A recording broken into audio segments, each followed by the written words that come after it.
Jacksonville. And you know what Friday in Jacksonville means? What do we got? I'll give you one guess. Friday in Jack. Oh, The Minshew song. What? The Minshew song? There's a Minshew song? That's my guess. Well, that's the old Minshew song, which we don't play enough. We probably should play it again. I like the Minshew song. Oh. Friday Night Blitz. Friday Night Blitz, that does mean Friday Night Blitz, but that's not what I'm thinking. Oh, I tried to help you out. I appreciate that. Sorry. In fact, I'm glad you were thinking of the Friday Night Blitz. Yeah, it's always on my mind. That's How could really it not good. be? That's probably what I should have thought of. On my mind. No, it means it's time in Jacksonville to sign another kicker. Oh, yeah. I got you. I mean, it's unbelievable. Yeah, it's the kicking carousel. John Brown, welcome on down. Come on, man, I'll let's tell go. you what, Scobie might want to think about this. That's what I'm saying, man. What's going on with the kickers? Cursed, huh? It's an Is Josh Lambo epidemic. going to be okay? I mean, what's interesting about the Lambo thing is Jags are pretty, I'm not saying intentionally coy, but I think the whole league is somewhat coy about injuries in general. But it's the kicker, though. Well, it is the kicker, but here's the thing. If a guy gets injured, right, and a guy's got a brace on Monday, well, we go to the locker room and we see that guy's got a brace on Monday, so we get a feel for it. A guy's on a scooter, you get a feel for that. Guy's in a boot coming out of the locker room on Sunday, you see that, you get a feel for that. Sure. We don't have that this year. And so we don't know how severe some of these injuries are. Well, it's a hip injury for Lambo to start the year. Okay, hip injury goes on IR. It must be pretty significant, but the hip, that's whether it's your kicking hip or your plant hip, you still have that's an important part of a kicker. It makes sense, right? So Sure. give him a break, sit down for 3 games, It's take an important advantage part of walking, Brent. Take advantage of the first 3, the new rule where you could sit for 3 games on the IR and all that stuff. Well, like a couple weeks later, I think it was Marone in a press conference said, well, yeah, he got off his crutches like a couple of days ago. I was like, crutches? Yeah. I didn't know he was on crutches. Did I not pay attention? Like it was that bad that he was on crutches? So I don't know what's up with Lambo. I don't think we know what's up with Lambo. We have no idea. The injury thing in the NFL is usually a mystery. I believe it's more of a mystery now. Whether we could report it or not, we would at least have a feel for it. Mm-hmm. And I just don't think we have that. I have no idea what's going on with these other guys. How should they sign? He misses his first practice. Then he's like questionable, and he doesn't kick last week. So he's inactive the first week they sign him. Mm-hmm. They obviously have Rosas, who comes out there, and he does an adequate job, I guess. He missed the 48-yarder, and then after that did okay. Wasn't an eyesore, but I don't know where he got banged up. Like, I'm not sure. Now he's going to the practice squad injured list, which, quite frankly, I didn't even know that existed. Didn't even know there was an injured list for practice squatters. Like, that's a thing, I guess. We're learning a lot. And now John Brown comes in. So I assume Hauschka's going to be the kicker this week because he practiced.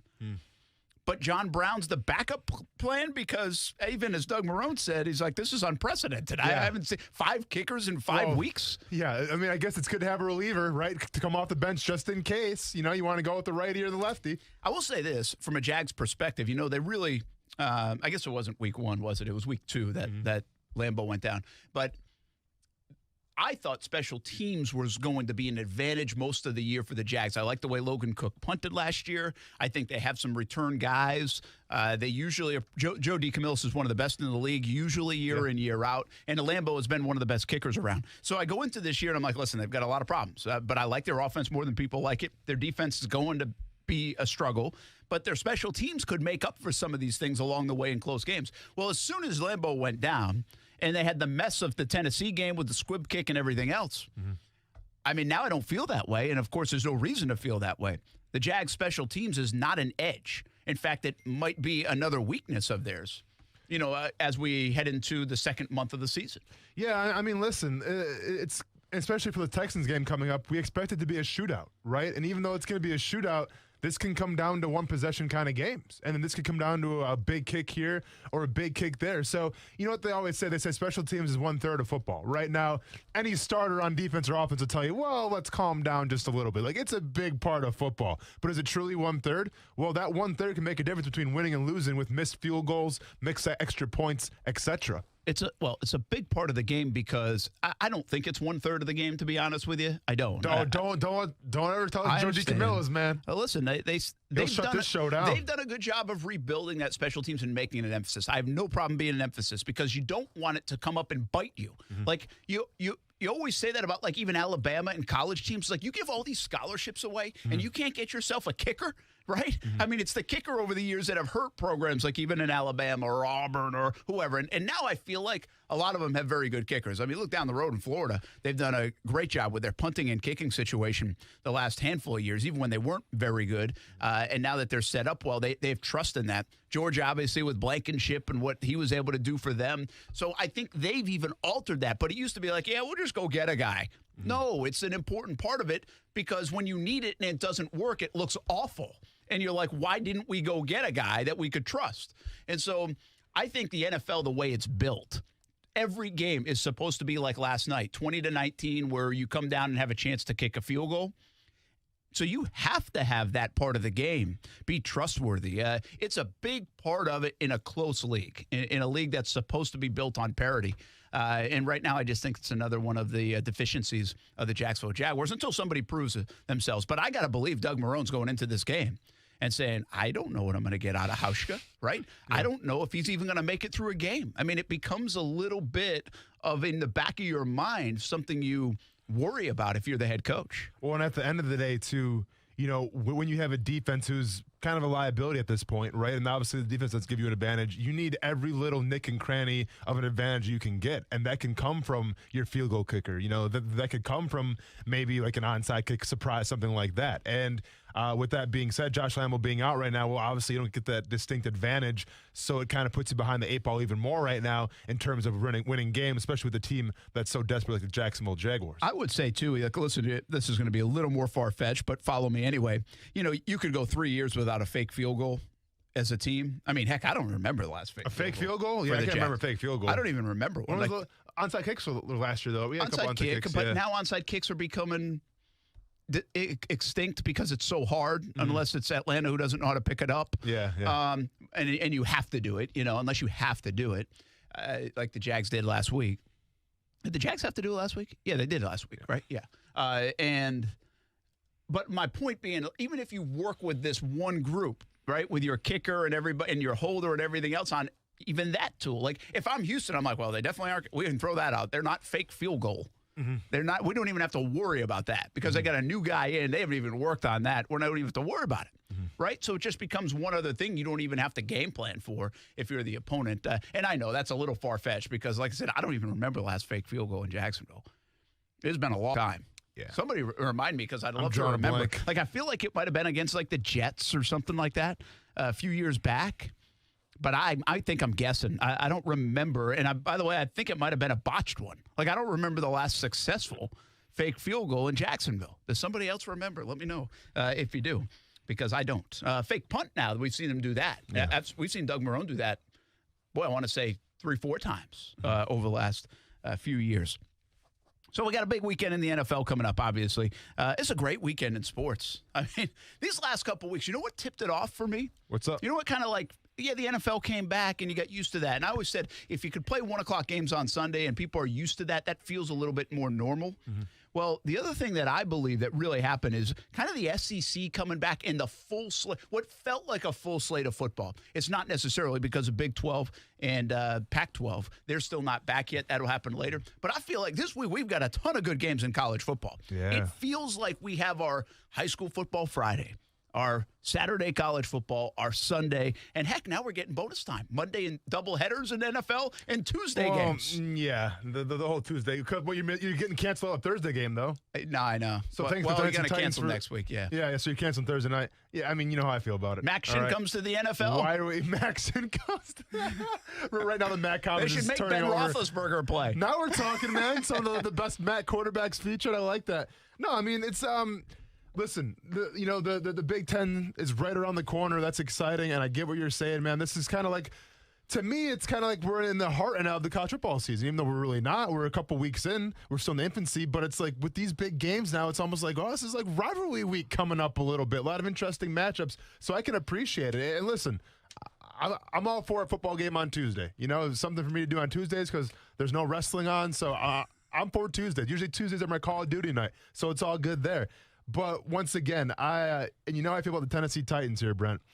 The fact right now that the NFL is catering so much to the Tennessee Titans, it drives me crazy. And no, it's not because I'm wearing Jaguars, rose-colored glasses here. It's just because of, listen, you guys obviously didn't do something right, and now you're getting rewarded, basically, and you're punishing the other teams around you for having that game on a Tuesday. They could have punished the teams more. I'll explain that a little bit later on. I got a couple more interesting notes about what happened, like maybe why they're not going to the forfeiture just Is that the historic punishment coming down, by the way? Was that the rumor? Like, historic punishment, you're playing on a Tuesday. No, I think it was Pro Football Talk that maybe did it again today that put it out that there was someone higher up. Now, they might just be trying to appease their headline from a couple of days ago and follow up and say, well, one person said this, but they said it could be the GM and head coach, Robinson and Vrabel, suspended for the rest of the year, which, by the way, Steve Lehman said, don't be surprised if there's an in-season suspension. Yeah, he said that.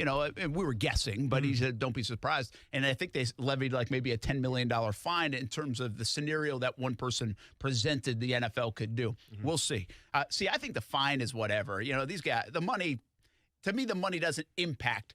The draft picks could impact. That's an important thing. That's something that trickles down all the way through into the offseason and impacts you for a while to come. But it's been done before, though. With New England, yeah. Correct, yeah. But an in-season suspension of these two guys has not been done before. That's not been done before. So that could be unprecedented. Unprecedented, yeah. I want to get into that a little bit more because there's some tentacles to this whole forfeit idea that I'm not sure we have considered and even know the right answers or wrong. It almost might take the NFL and the NFLPA and maybe some legalities to straighten it out, but I think it is interesting nonetheless. The other part of all sports being back, Major League Baseball, we've got obviously a huge game tonight with the Rays and the Yankees, a deciding game. Listen, if the Yankees win, the MLB probably gets what it wants. Yankees in Houston, which will be headline galore, and you got the Dodgers in Atlanta now. If the Rays win, it's a huge headline because the Yankees don't make it. And when you're spending $240 million, whatever they're spending, and you don't make it, it's a big story. When you're the New York Yankees and don't make it, it's a big story. And so obviously that's what I'm rooting for, but that becomes a headline tonight. What is smushed down in the headlines is the legacy of LeBron James. And we'll talk about it later in the show, but it is not on the headline list. It doesn't feel like it. The ratings are way down, and the ratings are way down for a lot of different sports. But I think what's unique, like the NHL playoffs, they were way down. Yeah. U.S. Open golf, they were way down. I understand there's this the movement, has it impacted the NBA? And people are discussing that. Depends what side of the aisle you're on and how you want to spin the numbers. I do think there is something that we are accustomed to or not. We don't usually see the NBA Finals in October. We're not used to that. Like, we're going to do high school football tonight. I'm not watching LeBron James maybe win a fourth NBA championship. Like, it's not on my radar. It's not in my blood. It's not in my mental clock. And I think we operate that way. Unless you're just sitting there flipping around, I think we don't think of that. We don't think of the NHL playoffs. We didn't think of the U.S. Open. We're not going to really think of the Masters. Watch, the Masters will be down in November. It's unique, but we're not going to think, oh, shoot, I got to check out the Masters in November. I think we're built that way. And so there's an element of it. The other thing I think about the numbers with LeBron and the Lakers is once the Clippers went out, the storyline disappeared of the NBA season. Everybody was waiting for the Clippers and Lakers to meet in the NBA Finals. And once the Clippers went out, and even if you want to say the Bucks way back then, but once the Clippers went out, really the idea that the Lakers were not going to win went out the door with it. It was pretty much foregone conclusion. I mean, unless you really crafted something and saw something unusual that the Nuggets or the Heat are going to upset the Lakers. And so I think they lost the storyline and some of the drama, even though it's LeBron playing and the Lakers playing. Yeah, I mean, I think a lot of the NBA Finals has to do with the opponents in it, right? And last year we saw the Raptors, and we saw, obviously a very injured Golden State Warriors team. I'm not sure how the ratings were last year, but I would probably say that they were down last year just because of what happened in those finals. Now, with this year, I get what you're saying where the Clippers and the Lakers, that was supposed to be like the big marquee in the Western Conference Finals. But at the end of the day, to me, it's still the story of Kobe Bryant, right? Like tonight, they're going to rock those Black Mamba jerseys for Kobe Bryant. They're going to try to finish out this series tonight. And I think we're talking about one of the most prolific scorers of all time, one of the biggest names in NBA history. Like, that draws something to it. That'll get eyes to it. Now, like I said before, you also need an opponent, though. And I think the Miami Heat right now, on a global scale, they're not a really recognized brand ever since LeBron really left, right? Like, not everybody knows who Tyler Hero is. Not everybody knows who Bam is, or even Jimmy Butler is kind of like this blue-collar type of guy. I don't think he's definitely a star, don't get me wrong, but like, in the grand scheme of things, he's not like that perennial, household name, let's just say. So I think the Heat have a lot of things going against them in terms of marketability as well. I think if it would have been the Lakers-Celtics, maybe we would have got a little more. And that's not saying a Celtics team that has a lot of household names either. I mean, you got Tatum, you got really big names. I don't know. My whole point, though, is I think with Kobe Bryant and his, the whole thing that transpired, I think it was in February when that took place, that's still going to be the storyline. That's going to be the biggest story. It was this biggest storyline when it happened. It's been the biggest storyline in NBA so far, and it's going to continue to be the biggest storyline. Lakers get this thing. Yeah, and by the way, I do think that's right. For you who watches a lot of NBA and Kuz does best. When you talk about numbers and ratings and everything else, we're talking about people who don't usually, or the casual viewer. And right now, I think even LeBron James is kind of lost in the shuffle of a fall football season and where people's clocks are off a little bit, and the formality of it. I mean, it's just, we know the Lakers are going to win. We knew they were going to beat Denver, and if we're being honest with ourselves, we knew they were going to win this series rather handily. They were going to win. Like, they were being asked questions in press conferences like they already won. Sure. Yeah. I mean, it's a foregone conclusion. We know how this book ends. That's a tough watch. I also think, in a way, specifically for NBA, I can't remember if it was today, yesterday, or at some point during this week, we essentially hit a full year of this season for the NBA. Oh, wow. So, yeah, long. It's been long. Yeah, and sometimes tough to follow. And even, I agree with you on the Kobe Bryant front. I think it's a big part of the story. But even that seemed like a long time ago. Seems like forever ago here in 2020, right? That we were in Miami when that happened at the Super Bowl. I mean, that feels like 5 years ago, even to me. So it's interesting. That being said, another legacy-building opportunity tonight for LeBron James. Talk a little NBA, talk a little MLB down the road. But when we come back, the Jags in Houston. And I'm not sure we've talked about this enough, this angle enough. In fact, I don't even think we've mentioned it this week. I think of the 17 games now that Gardner Minshew will have started, he might carry the biggest chip on his shoulder into a start this weekend against the Houston Texans than any other one. I'll tell you why when we come back. Action Sports Shacks on ESPN 690.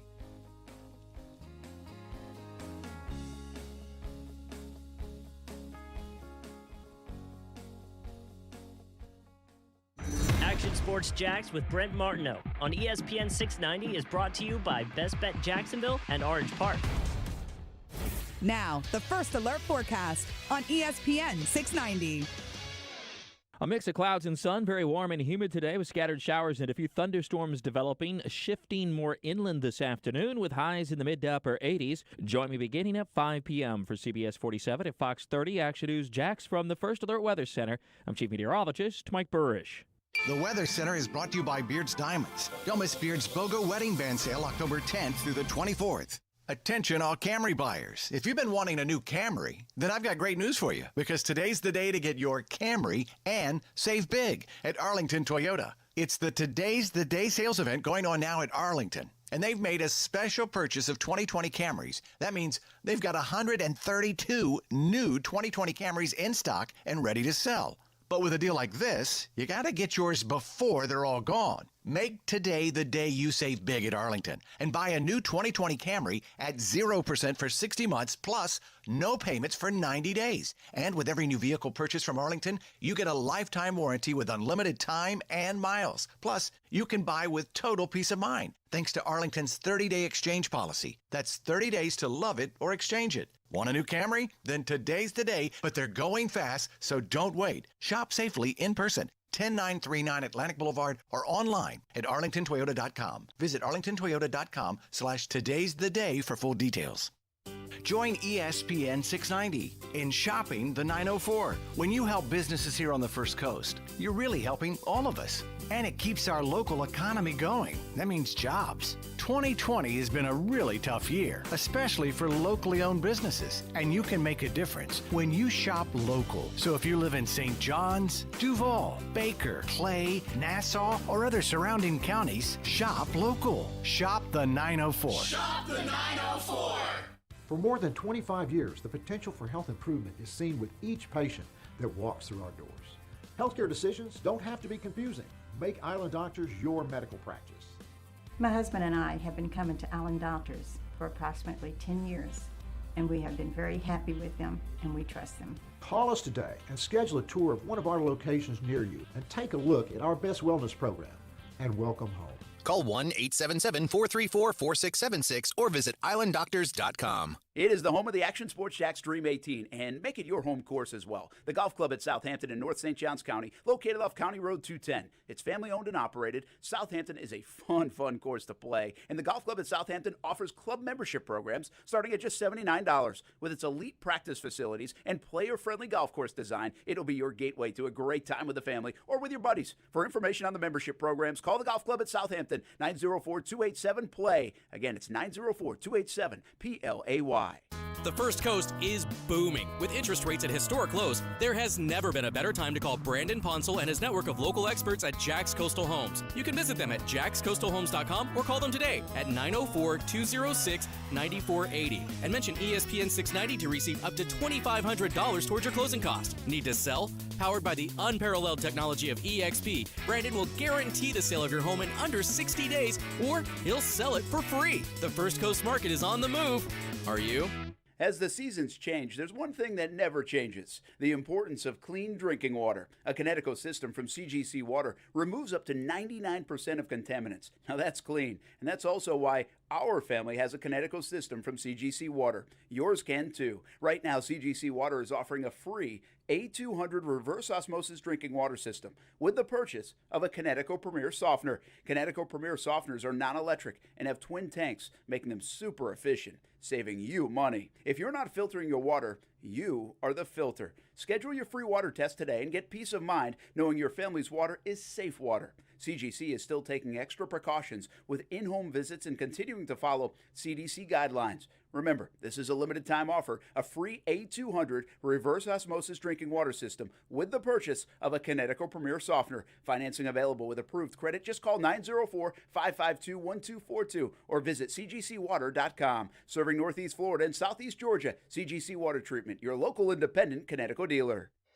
If you're sick and tired of being sick and tired and school just isn't for you, earn while you learn by enrolling in the Clara White Mission Workforce Training, designed for 16 to 24-year-olds and no experience necessary. National certifications include culinary arts, OSHA, HAZWOPER, forklifting, environmental training, and more. These programs are customized for low income and disadvantaged. Make your way to the Clara White Mission Training Center at 613 West Ashley Street. Call 904-354-4162 or visit clarawhitemission.org. This Movember, here's to the straggly mustaches, the lopsided ones, the oddly sexy ones, the itchy, patchy, raggedy ones, the peach fuzz ones, the hey, I look good with this ones, the scruffy ones, the black, blonde, red, and gray ones, the ones grown by Dad, the ones grown for Dad. They all raise awareness, raise funds, start conversations, and save lives. Because whatever you grow will save a bro. Learn more at Movember.com. I'm Glenn Levine, a board-certified civil trial lawyer. That means the Florida bars recognize me as an expert in the field of civil trial. As a trial lawyer, I'm trained to investigate every aspect of your case. If you've been involved in a legal dispute and are not sure of your options, call me, Glenn Levine, at the law offices of Anajar and Levine at 904-600-4000. That's 904-600-4000 for a free consultation. And take back control of your life. Office in Jacksonville. Though no longer little, teens still need a lot of love. Yet teens in foster care have a harder time finding it, as 82% of foster families are home to kids 12 or younger. You can positively impact a teen's life as a foster parent. With help from Family Support Services of North Florida, you provide patience, love, and understanding, and Family Support Services will offer specialized training, resources, and a community of support. Take the next step at foster-now.org. That's foster-now.org. There's a new modern patient-centered orthopedic practice in Jacksonville. We believe that the patient pays money for a doctor and should be seen by a doctor. Ortho Edge. They're getting the most technologically available medicine there is. Ortho Edge. You're going to get a much better experience with your physician. We all see our patients. Get the answers right away and more focused care on patients. Find out more about us at orthoedge.com. Ortho Edge. We're in the DePaul building attached to St. Vincent's Medical Center, Riverside. Join ESPN 690 in Shopping the 904. When you help businesses here on the First Coast, you're really helping all of us. And it keeps our local economy going. That means jobs. 2020 has been a really tough year, especially for locally owned businesses. And you can make a difference when you shop local. So if you live in St. John's, Duval, Baker, Clay, Nassau, or other surrounding counties, shop local. Shop the 904. Shop the 904. ESPN 690 SportsCenter Update. Happy Friday. I'm Jake Mitchell. Week 5 of the NFL officially got underway last night with the surprising Chicago Bears outlasting the Tampa Bay Gronks 20-19. It was Nick Foles' first win as the starter in Chicago and the second time Foles and Brady have met, with Foles coming out on top both times. The NFL is shuffling games due to COVID. The Broncos-Patriots game has been moved to Monday night, and the Titans-Bills game has been moved to Tuesday night. That game's going to force the Thursday night football game of the Chiefs versus the Bills to next Sunday. Freddie Fitzsimmons says to get through the season, it's all on the players. The NFL has put so many protocols and added to the protocols and tweaked the protocols and changed the protocols just to make sure you, as a player, are going to be safe. And not only that, keeping your families safe. Follow the protocols, players, period. And in the NBA tonight, it's Game 5 of the Finals. The Lakers have a 3-1 series lead, so it could be the last game. If you're working from home and want to listen to ESPN, tell your smart speaker to play ESPN 690. Everybody, this is Brent Martineau from Action Sports Jacks on ESPN 690. Hope you catch the show Monday through Friday from 3 p.m. until 6 p.m. But if you can't catch it, or if you want to go back and listen again, check out the Action Sports Jacks on ESPN 690 podcast. Just search ESPN 690 in your podcast app. Austin Lane. And I'm going to regurgitate it to you. I'm like a mother bird right now, and I'm spewing it in your mouth. Brent Martineau. You got doves flying and mother birds all week. I'm trying to baby bird you right now, man. Yeah, well, this is why I tease stuff and don't get to it. Action Sports Jacks on ESPN 690.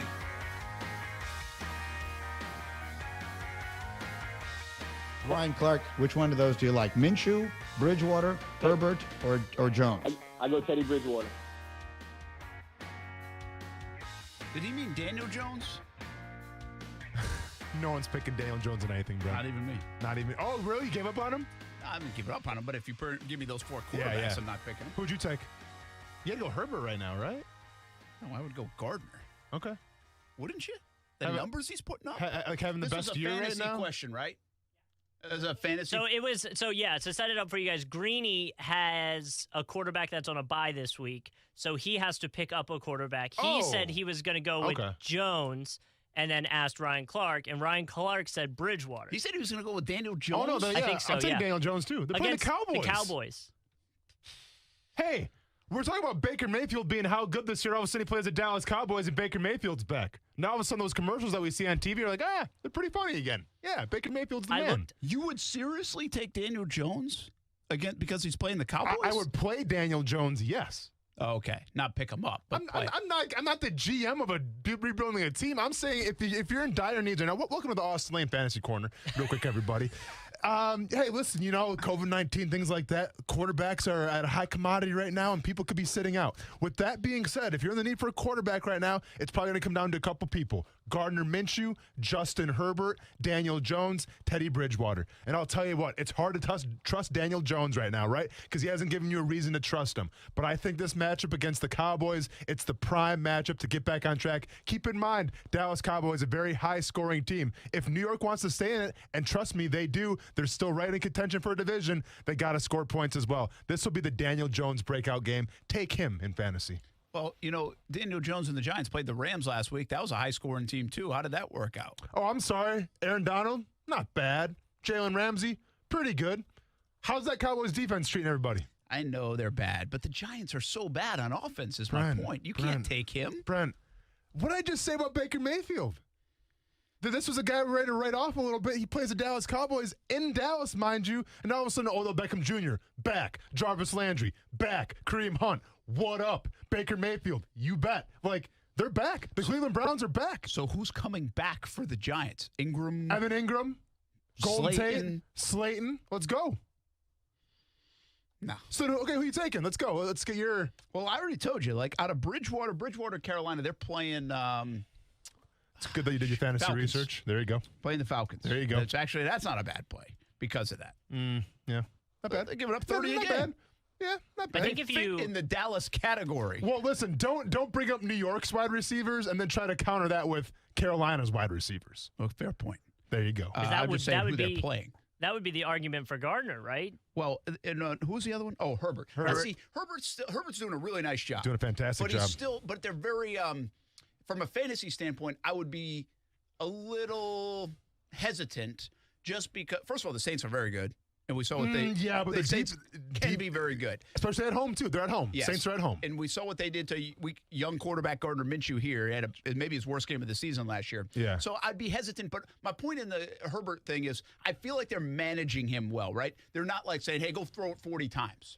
They're basically saying, hey, throw it 20, 24, 25 times. Let's be high percentage a little bit. I know he got in the shootout and had some long plays last week. Sure. I get it. Yeah. But keep in mind, though, they're out Austin Eckler now as well. Yeah. So that's a big part of the running game. True. So you're going to have to throw it a little bit more. Correct. I just don't like her. I haven't seen enough of Herbert to know. And then you got Gardner Minshew, by the way. Minshew, who probably has the best offense of weapons out of these other three guys. I'll give that to you. Yeah, definitely, right? Well, yeah, I mean, I like the Chargers. I like Keenan Allen. I really do. Yeah. Hunter Henry. Hunter Is he Henry. still healthy? Yeah, he's healthy. But now, so surprisingly, knock on wood for him. You could put it up against that, and then they're going against a team that's given up 31 a game. See, everybody gets lost in the Houston. J.J. Watt. I mean, seriously, it's like Houston on like paper. Yeah, they're dangerous in 2017. Yeah, no, I hear right? you. Yeah. Offensively and J.J. Watt. Sure. And so I just feel like they're giving up 30 a game. So all these fit.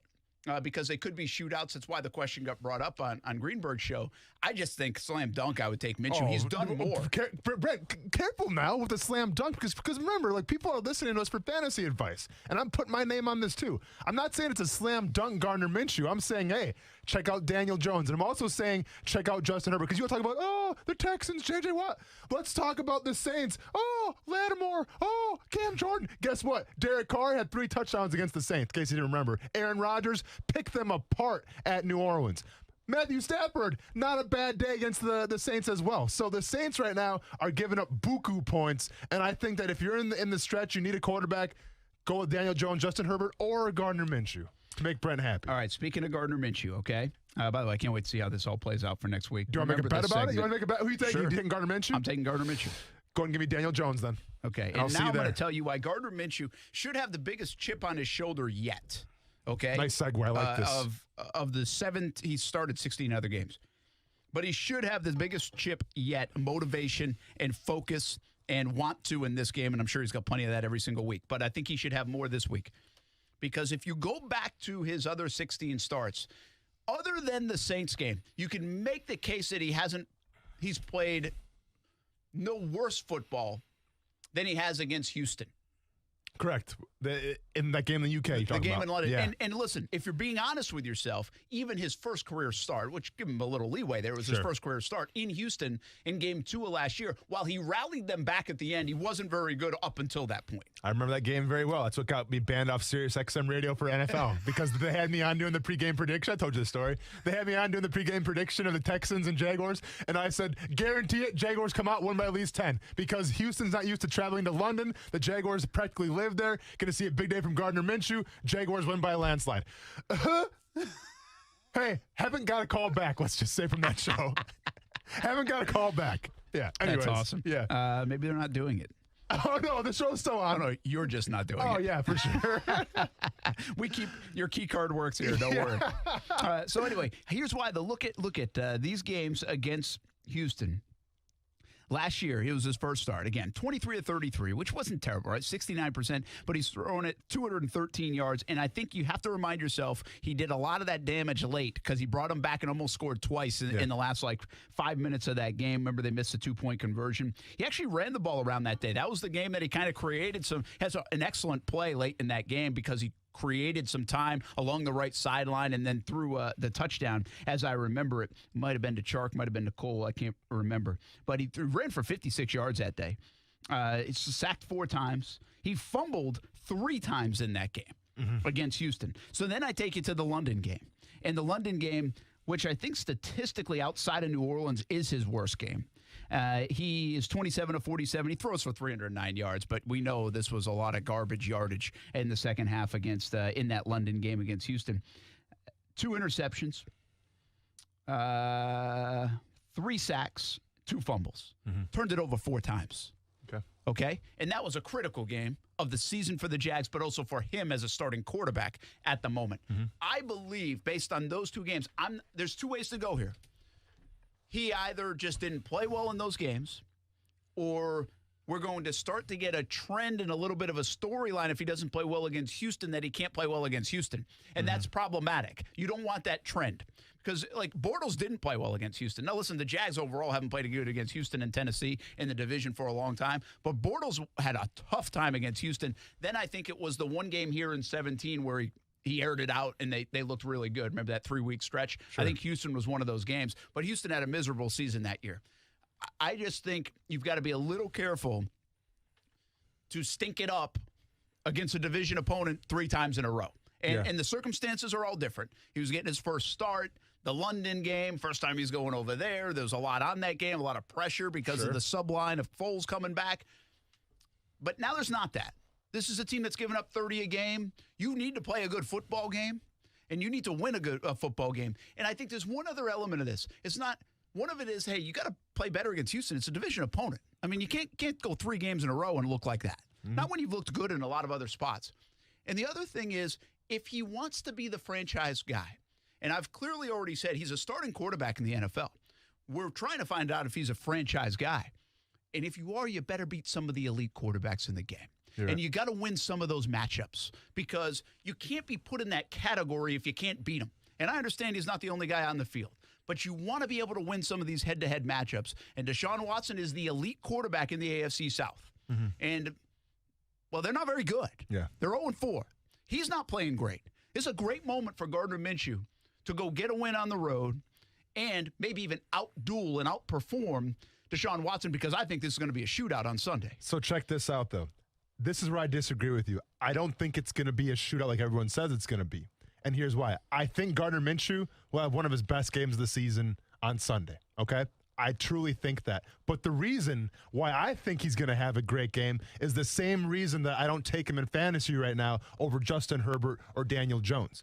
And that's the ability to run the ball against the Houston Texans. Do you know where the Houston Texans rank right now in terms of rush defense? Hopefully not right next to Cincinnati because I saw how that went last week. Dead last, Brent. So Cincinnati, they're 25th, 24th, 26th, whatever. Houston, dead last by a long shot. Houston surrenders 181 yards rushing per game. All right? You think the Jacksonville Jaguars are bad? The Jaguars only surrender 138 yards per game. Houston Texans, 181 yards. So I get what you're trying to say. It's going to be a track meet. They're going to go toe for toe. And, hey, may the best offense win. I think you beat the Houston Texans, especially if you're the Jacksonville Jaguars right now, by running the ball with James Robinson, slowing that clock down a little bit and limiting the possessions of Deshaun Watson and trying to get him going. I think if you run the ball with James Robinson, maybe he gets a couple touchdowns here or there, but I think that's going to be the key to success, not necessarily Gardner Minshew throwing it 40, 50 times per game. I think it's a great explanation. Actually, one of our stories we're working on this week is I think they do have to have long, sustained drives to give that defense a break and not peeping on the field. Because right now, the defense on the field is demoralizing to everybody. Everybody watching the game on their couch, everybody in the stadium, it's demoralizing. I mean, it just is. And so the more you can keep them, I agree with you. I think long, sustained drives, running the football, third down completions. They got to get back to being good on third down. First 2 games, very good. Last 2 games, I think 5 for 20. First 2 games, they led the NFL in third down conversion percentage, I think at 62.5%.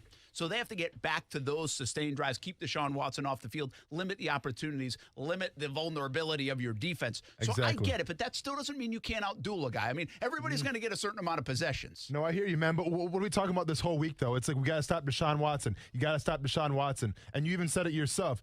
Try to expect a game plan where they're not going to rush maybe 3 or, maybe sometimes 4 guys, but 3 guys and just try to contain him, right? Make him work for everything, a la Patrick Mahomes, right? We saw what the Patriots did in the first half against the Patriots and the Chiefs.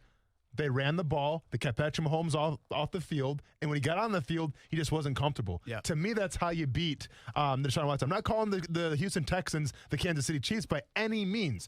But I'm just saying, I think when you go against an offense that has just a little more firepower than you do, and maybe just a little more of a proven quarterback than you do, it's all about keeping that offense off the field. And you do that with James Robinson. Well, let's be honest. Anybody playing this defense right now is the Kansas City Chiefs. Should be. I mean, so it's a good point. It's a good argument. I just do think I would think there's more motivation here. Back to my original point for Gardner Minshew. I think this is an important game for him. I just don't want to see a guy starting to trend that he can't beat Houston or doesn't play well against Houston. I don't want this to be on Gardner Minshew. If they lose, they gave up 40. Well, their defense stinks. We knew it anyway in the first month of the year.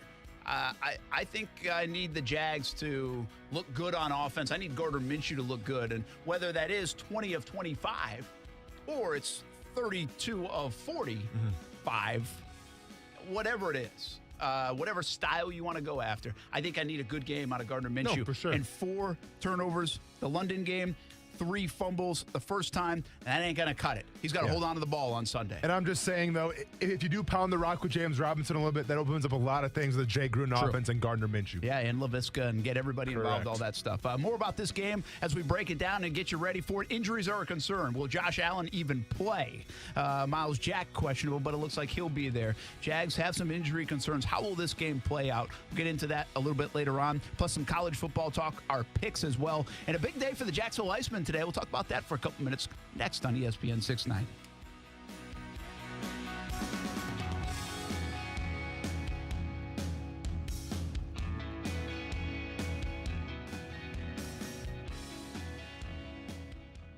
Hey, what's up, everybody? It's Austin Land of Action Sports Jacks on ESPN 690. If you didn't catch today's episode, I'm not mad at you, not even disappointed, but check out what you missed. I got lambasted on social media for a small, mild bit of criticism of Gardner Minshew. Careful, because you've been in that guy's house, so be careful. I get crushed when I say too many positive things, moral victories, and I criticize the QB a little bit because that's what I saw. Check out our podcast on all platforms. Just search ESPN 690. Subscribe to our podcast. Thanks. Are you not sure if you should sell or rent out your current home? Hello, my name is Steve Seckler. I'm the broker-owner of Hometown Realty here in Jacksonville. For more than 20 years, my team and I have been helping homeowners like yourself make the informed decision of selling or renting. Unlike most agents, we don't want to just sell your home. We want to help you make the best decision for you and your family. So if your home is valued between $200,000 and $1 million, please give us a call so that we can do a detailed market analysis on the current rent rates as well as the current sale rates. So we will help you with whatever is best for you and your family. Please give us a call, 904-288-9293, or visit us at hometownrealtyjacks.com. Again, 904-288-9293 or hometownrealtyjacks.com. Looking forward to helping you make a great decision. No matter what you are driving, you can step up to luxury now at any of the Fields Auto Group dealerships in Jacksonville. Cadillac, Jaguar, Land Rover, Lexus, Mercedes-Benz, and Porsche. Yes, it's luxury for less at all Fields Auto Group locations in Jacksonville. Plus, you'll also be part of their exclusive Fields Amenities program, where you will get complimentary loaners, car washes, and cafes. So whatever you're driving, see Fields first and step up to luxury for less during this amazing opportunity. Visit fieldsauto.com. For the ones working tirelessly to keep their coworkers safe. For the ones rising to new challenges. For the ones rebuilding stronger than before. Grainger offers supplies and solutions for every industry. Free access to product specialists, safety recovery guides, and 24/7 support. It's part of our commitment to help you adapt and recover in these challenging times. Call, click Grainger.com, or just stop by. Grainger, for the ones who get it done. Injuries on the job can cause you to lose control. I'm Glenn Levine from the law offices of Anajar and Levine. Money is not coming in and your medical bills are piling up. Our legal team is here to help. We can help you file all your workers' compensation claims to make sure you get the proper benefits you're entitled to. If you've been injured on the job, call the law offices of Anajar and Levine at 904-600-4000. That's 904-600-4000 for a free consultation and take back control of your life. Office in Jacksonville. The First Coast is booming. With interest rates at historic lows, there has never been a better time to call Brandon Ponsel and his network of local experts at Jack's Coastal Homes. You can visit them at jackscoastalhomes.com or call them today at 904-206-9480 and mention ESPN 690 to receive up to $2,500 towards your closing cost. Need to sell? Powered by the unparalleled technology of EXP, Brandon will guarantee the sale of your home in under 60 days, or he'll sell it for free. The First Coast market is on the move. Are you? Hey, what's up, everybody? It's Austin Lane from Action Sports Jackson, ESPN 690. Social distancing doesn't mean disconnecting. If you're working from home, keep tabs on the world of sports and Action Sports Jacks on your smart speaker. Tell your Amazon Echo or Google Home, play ESPN 690. Well, I feel like it starts in practice. You just got to get that bond in practice, and you just keep working on it. At the end of the day, it's all about, just the timing and can we complete a pass, and that's really all it's about. It's going well. We're getting better with each other every day. All right, that's Laviska Shenault. Did you know that? I could put it together. He's getting better and better every week. Shenault? Yeah. I don't feel like the last 2 weeks the game has allowed them to use them like I want the bingo card to get filled up. Correct. As much. Yeah. But they're still getting them the football, and that's important. Yep. And the numbers showcase that they should continue to get him the football. He owned that last drive, really, the first half. Outside of that, I don't really remember much. Mm-hmm. But he owned that last drive and got him in position at least for a field goal and almost a touchdown. I still think if that ball isn't tipped, he might score. Yeah. It throws off the time. He was a yard short. Mm-hmm. And it might have thrown off the timing just by that much. So that was a pretty well-designed play at the end of the day, and a well-designed drive, and Laviska Shenault a big part of it. What do you like seeing him do the most? That's a good idea. You know what? I'm a sucker for the jet sweep, man, because it takes timing. It takes that motion, and it takes practice, right? Like, there's a reason why we haven't seen a lot of screen passes here the past decade in Jacksonville, because it takes time, it takes practice, and for whatever reason, they want to go through that. Well, the same thing with the jet sweep, and when we saw it, I think, was that against Miami? Or was that Tennessee? I think it was Tennessee. Tennessee. We saw it against Tennessee. I was like, that's something different. That's something new. Like, to me, like, the jet sweep is kind of like the in thing right now. So go ahead and give me the jet sweep for 100 there, Brent. Sorry, for 500. Yeah. Yeah. I actually would say a screen of some kind, whether it's your traditional screen. See, I love the creativity, man. I love watching where they line him up and what he does before the snap. I was one of the touchdown plays where, if you go back to, I think, Indianapolis, the well-designed play to Chark he ended up throwing to, but off.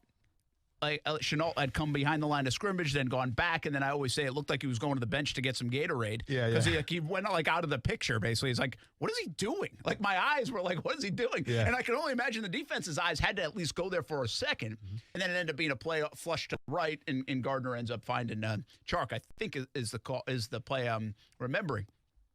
So I like that stuff. And so one of the things I'd love for them to do is either put him back there with James Robinson or put him back there looking like a running back, but then set up the screenplay. Just your typical screenplay. Because I know we were going to see more screenplays. Chris Thompson, Jay Gruden, I still don't think I've had my full complement of it yet. No, we need some we more. really haven't seen a lot of them. No. And we've seen more of them. Yeah. But I don't feel like I'm sitting there saying, oh, yeah, it worked again. Oh, yeah. Or it didn't work. I don't feel like we're talking the screenplay enough still in Jacksonville. We had Chris Thompson on the show, maybe 2 or 3 months ago, talking to us about screen passes. Oh, yeah, we got excited. And listen, man, the pump was primed for screen passes galore, right? And I was excited for it. And now all of a sudden we're sitting here going into week 5. What week are we even in? Week 5? And it's like, Chris, hey, man, Yeah, in the show, where you at? Let's go. Well, a little bit of that, I think, is James Robinson taking some of his reps because he's proven himself to be a three-down back, and you want him on the field. Yeah. And obviously, the best screen pass of the year was the screen pass where James Robinson hurdled the defender and picks up a bunch of yards, and I think that was in the opener against Indy. Mm-hmm. So, again, I will say I believe this to be true, and maybe it's just me thinking this way. But the way the game unraveled on Thursday night against Miami, and to a degree the way the game unraveled here against Cincinnati, it didn't allow them to give their full game plan. It doesn't. You have to be in certain situations to do some things, to be creative. You have to be within shouting distance on the scoreboard, the down and distance stuff. You're going to run less of that stuff the further you get behind, in my opinion. No, I hear what you're saying, but at the same time, too, like screen passes like that, or even like jet sweeps, like those kind of plays, like those can be game changers. Those can be like momentum swingers because they're very simple to run, right? And if you have an over-aggressive defense, especially in that screen pass, who's coming to the quarterback, well, you throw a screen pass out there and it turns into a gain of 20. Well, now you just changed the entire game, right? Yeah. So I get what you're saying here, but at the same time, if you're trying to get that spark, because obviously the Jaguars need a little bit of spark, it seemed like in the second half in Cincinnati, why not do the screen pass? Well, I think you're right. And by the way, I think you're exactly right about that. The screen, that's why they should use the screen more. Because down, distance, time of game, score might not matter in that. With that play, I think the jet sweeps and the different motion plays and the way, are you going, when you're down by 11 points, are you going to run the wildcat? Are you going to hand off to Laviska Shenault and get too cute maybe? I think those are the things that bingo card doesn't fill up, man, when you're down a couple of possessions. But that's why I want to see a little bit more of the screen, because it can be first quarter, third quarter, fourth quarter. It can be late. It's usually an effective play. And I think the Jags have the goods to run that play better than they've had in recent memory. And we have joked about it. I mean, the screenplay has been extinct in Jacksonville for a long, long time. So Robinson has proven he can do it. And I think Shenault is a great person to be able to do it. Thompson can do it. They've got 3 different looks that they can run this with. I do give the Jags credit for this, and Jay Gruden and the receivers and Keenan McCardell. For a long time they tried that bubble screen. I think it was with Nathaniel Hackett, and it was ugly, man. It was gross. Yeah. Right? I mean, it actually reminds me of 4, loss of 5 per pop. What play? Go ahead. Let's see if we are on the same page. The bubble screen, which play sticks out to you that the bubble screen didn't work? I mean, there's a couple of them. Was there one to D.D. Westbrook back in the day? Or not? Probably. Yeah. That's not the one I'm thinking of. Green Bay, 4th down, 2016. They tried one here. Oh, okay. Yeah, At the end of that game, they tried the bubble screen, and they couldn't block it. Sure. Couldn't pick up 2 yards. Yeah. They needed like 2 yards on the first down. They threw behind the line of scrimmage. I think it was Alan Hearns maybe they threw it to. Yeah. It's like, what are we doing? Yeah. But my point of that is I feel like they're running that play more effectively. So that's good. It's good to see. Yeah, all right, hey, big news from the Jacksonville Icemen today, and Bob Arablo jumps in right before the top of the hour, so we only got a couple minutes. But, Bob, congratulations. We got a season ahead for the ECHL, December 11th, right? Yes, we are. December 11th is when the ECHL is going to open their season, and we're in our first group of teams opening. So we'll get a schedule next week, but hopefully we'll be home on December 11th or 12th. So, yes, it's very exciting. Bob, how much is that schedule, that opening date, released with confidence that things are going to be okay, that the procedures, the protocols that you guys are now going to have to put in place can be done in time? I think it's a lot, very confident at this point. Again, anything can happen, but at this point, I think it's very confident. We've been working closely with the city of Jacksonville and ASM, who operate the arena, and the ECHL has been working closely with the NHL on protocols for the players and stuff. So I think we've got everything pretty much in line. The idea is to open the season, to play a full season of 72 games, and make sure everyone from our fans to our staff to our players are safe as much as possible, And if one of our players does come down with this thing, we've got procedures for that as well. So I never thought I was going to be like a doctor, Everybody is. We all feel I like would have one gone right to now, medical Bob. school. Everybody is. From you, we talked to you, I think, months ago when the pandemic started, and the season was so far off, and they were just canceling the ECHL, and everything else was postponed in sports or hit the pause button. But from a fan perspective, you guys are pretty confident about the fans, right? Because of the size of the arena, and you usually shut down the top part of that curtain anyway. Can you give us a sense of your plan with fans and at your games?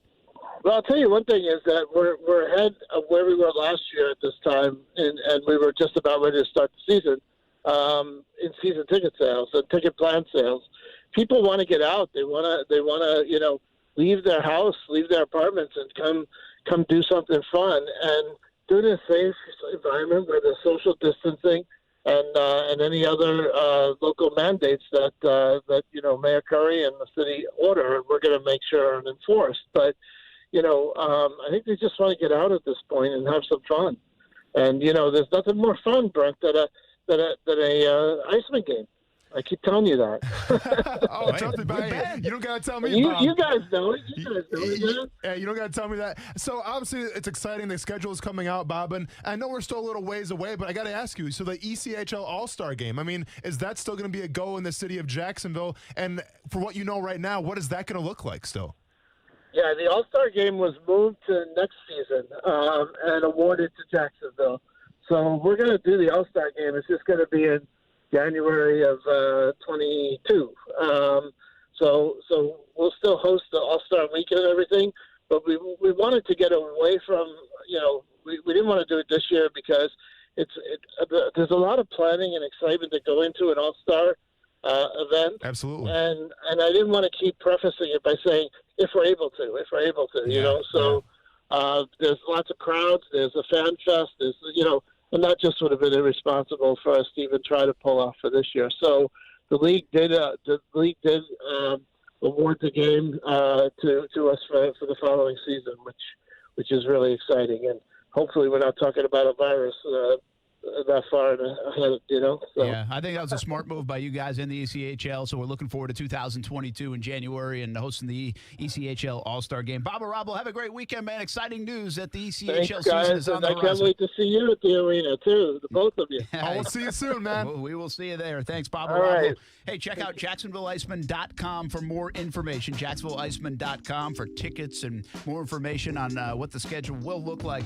What's interesting here, and not a surprise with this 72-game slate, is that they will go to winning percentage to determine. Usually it's points and the hockey standings. Well, they'll go to winning percentage as a prime, counter of the standings, if you will, to see who's winning in what place, because you can't count on everybody playing the same amount of games. And I'm sorry, were there tryouts? Because I didn't get that letter in the mail for the Iceman tryouts. I was waiting for that. Jason Christie, but I don't think there are tryouts yet, man. What are we? It's early October. I mean, you can't name your team yet. Okay, I'm just saying, You man. got time. Hey, if you guys looking for like a Thomas Holmstrom, if you will, don't worry, that's a little pull. They call him the Demolition Man. If you're looking for a Thomas Holmstrom, I can be your Thomas Holmstrom, Jacksonville Iceman. We talk a little college football. We have our picks coming up as well. More NFL on the way on ESPN 690.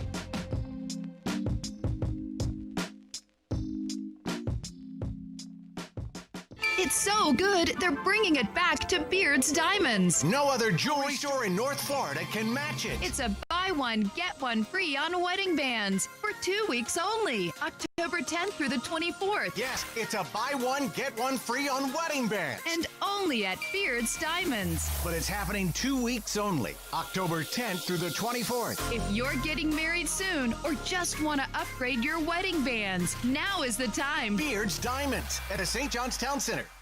Hey, boss, don't you just love this time of year? Now, come on, the weather's changing, football season's here. I don't like anything in 2020, okay? Fair enough, but Halloween will be here before you know it.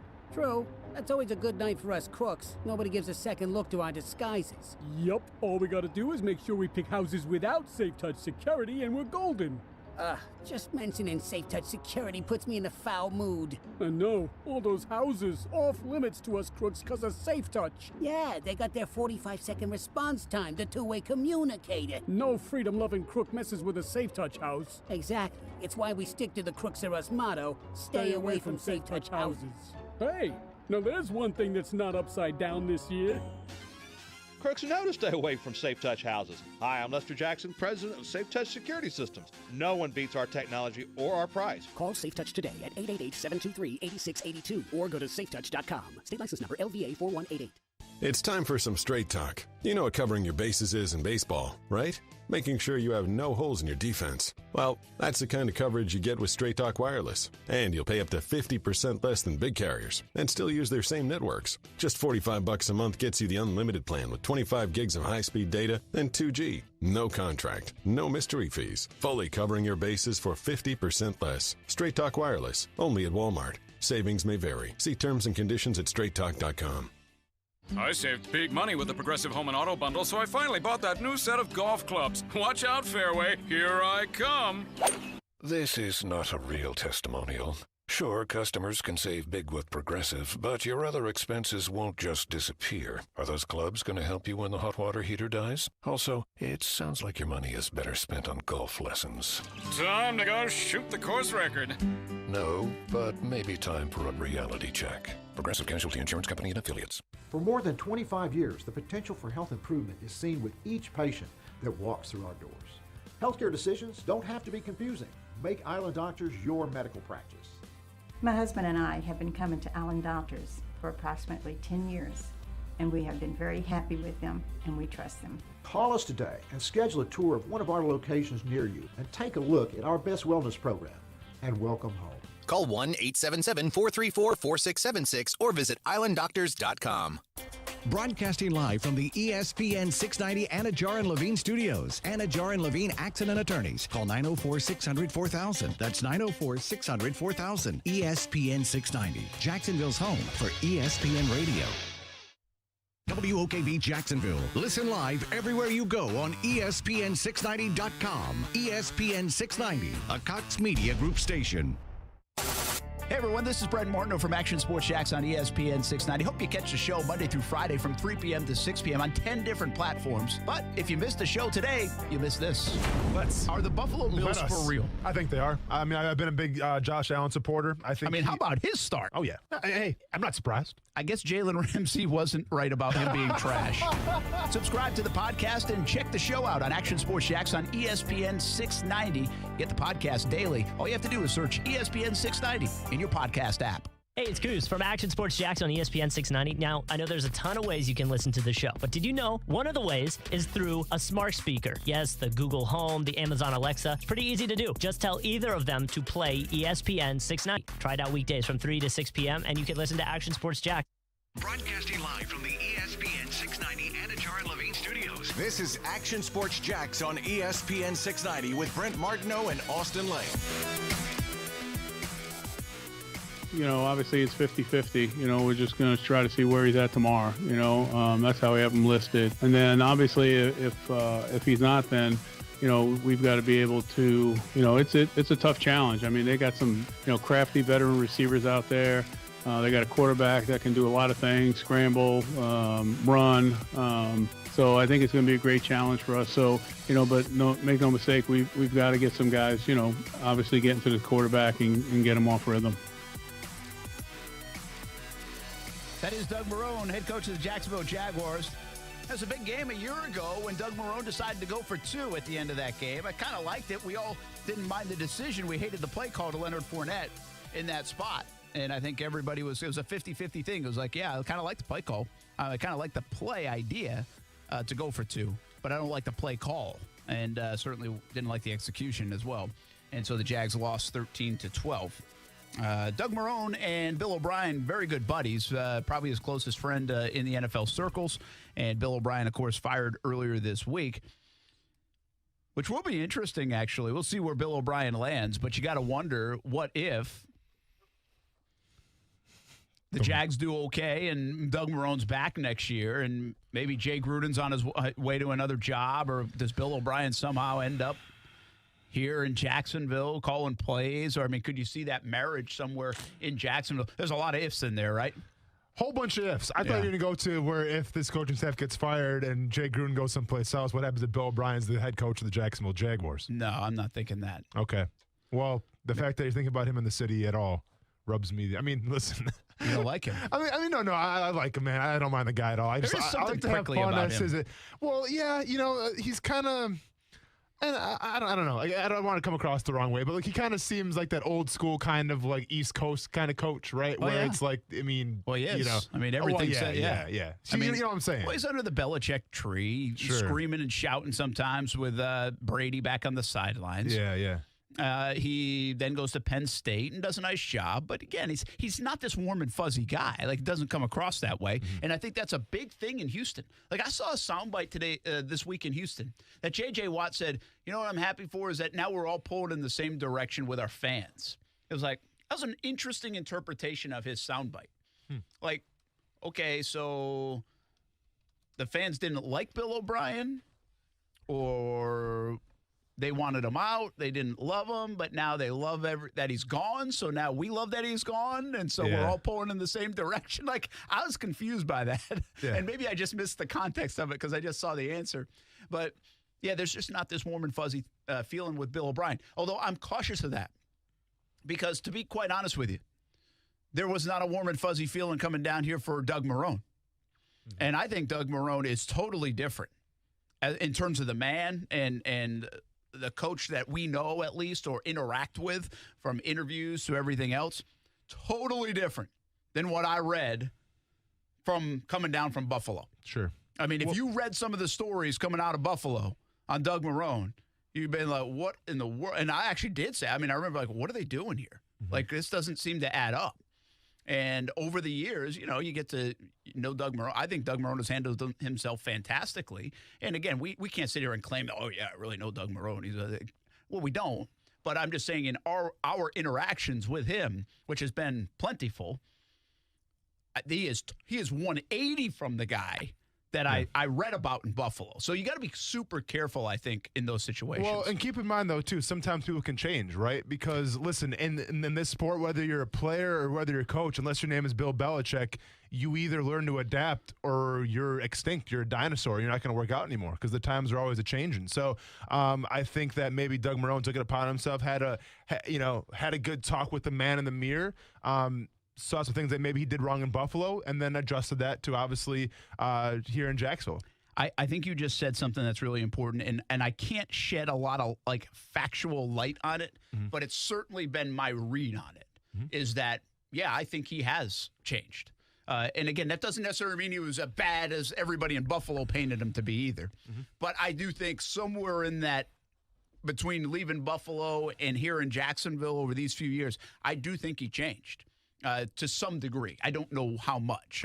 You'd have to really know the before and after and the genuine nature of Doug Marrone to know that, like work with him probably inside the walls. But I think there was a conscious effort for him to work on that persona, to work on that image, because nobody likes to read what you read leaving there. Whether it was true or not, nobody likes to be painted in that light. And again, I don't really think in the grand scheme of things, Doug Marrone cares what I think about him, you think about him, anybody thinks about him. He's a guy from the Bronx, man.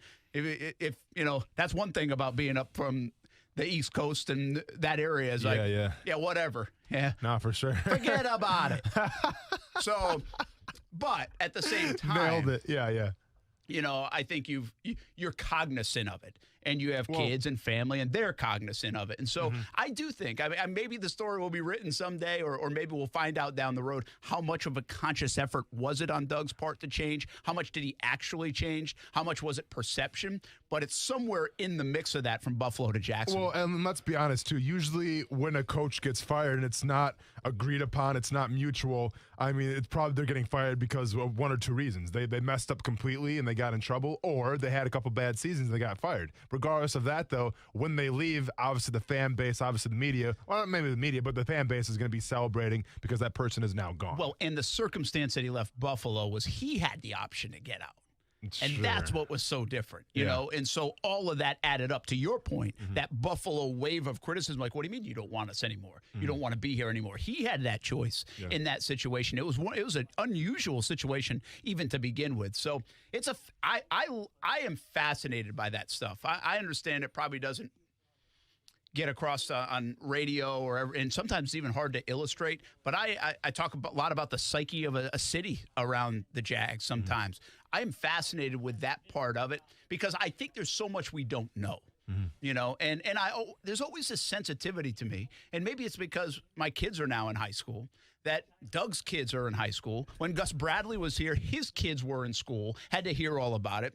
When Jack Del Rio was here, his kid was the ball boy, then was in the school, then was the quarterback at Florida getting hammered. Yeah. Now he's been the guy that's hammering everybody on his podcast or anything else. So there's always it's this different role, and you're kind of sensitive to the fact, like, man, that must be tough at times. I mean, listen, I don't envy it, man. They turn the car on, and we're saying, hey, Doug, why did you go for 2-point conversions, right? Job's not for everybody. You know, the job's not for everybody, to say the least. You know, obviously with, with Coach Malarkey, too, I think there's, some people out there that weren't a big fan of his. And I think some players have actually come out and spoke out against him as well, And I spoke my piece about Coach Malarkey. I had nothing but nice things to say about the dude. But that's the life of coaching, and obviously there's a lot of great things that come from it. You're working with a bunch of, men every single day, and you get to teach them things, and you try to achieve a championship, and it's a beautiful, beautiful job. But at the same time, man, it's not for everybody, because there's a lot of mental and probably some physical stuff that goes with it too, man. Because, I mean, dude, you're watching film 24/7. Yeah, it's mental gymnastics, but maybe the entire family at times. Yeah. So it's really interesting. That part is interesting to me. Hey, speaking of getting hammered and criticized and you're never immune to it, how about Tom Brady last night? Did he not know it was 4th down? Oh, man, who you telling? I mean, I think they've come out today and basically said, hey, we all knew it was 4th. We all knew it was 4th down. I mean, that was odd. Yeah. Yeah, I don't know. Maybe Khalil Mack hit him a little too hard that one sack or something like that, or Brady didn't know what down it was. That was, I mean, listen, let's call it like it is here. You can't do that, Tom. All right, like I understand you're the GOAT. You got all these Super Bowls, and you're one of the best, if not the best, to ever do it. But you got to know what down it is, okay? Because once again, your team's counting on you, right? And maybe it was a little mix-up here, mix-up there, whatever the reason may be. Tom Brady can't do that. Simple as that. And not only that, he makes a bad decision on the play. Whether I don't care if it was 3rd or 4th down. I think he makes a bad decision on the play. There was like 45 seconds or something like that left, and he goes way down the field and tries to force it in and get a big chunk of yardage when he had a guy underneath. Yeah. And Tom knows who he's got. He was being a little greedy there, and he did not have that guy. Yeah. And made a bad decision on top of not knowing maybe what down it was. And it was wild. There are a few times in Tom Brady's career where you watch a game, and of course we don't watch every single one of them, but you've seen a lot of them. They're usually on prime time or whatever with the Patriots, that he has just been like hit a bunch. Last night was one of them. Khalil Mack finally, I was like, I've been asking where Khalil Mack is for 2 years. I mean, I heard his name every day for the first year that he got to Chicago, and I haven't heard his name in like a year and a half. Sure. And so now there is Khalil Mack. He came back. Yeah. Oh, he's back, man. I mean, he's always been there. It's just he's kind of on primetime television now and everything like that. But you see what he did to Tristan Wirfs, though?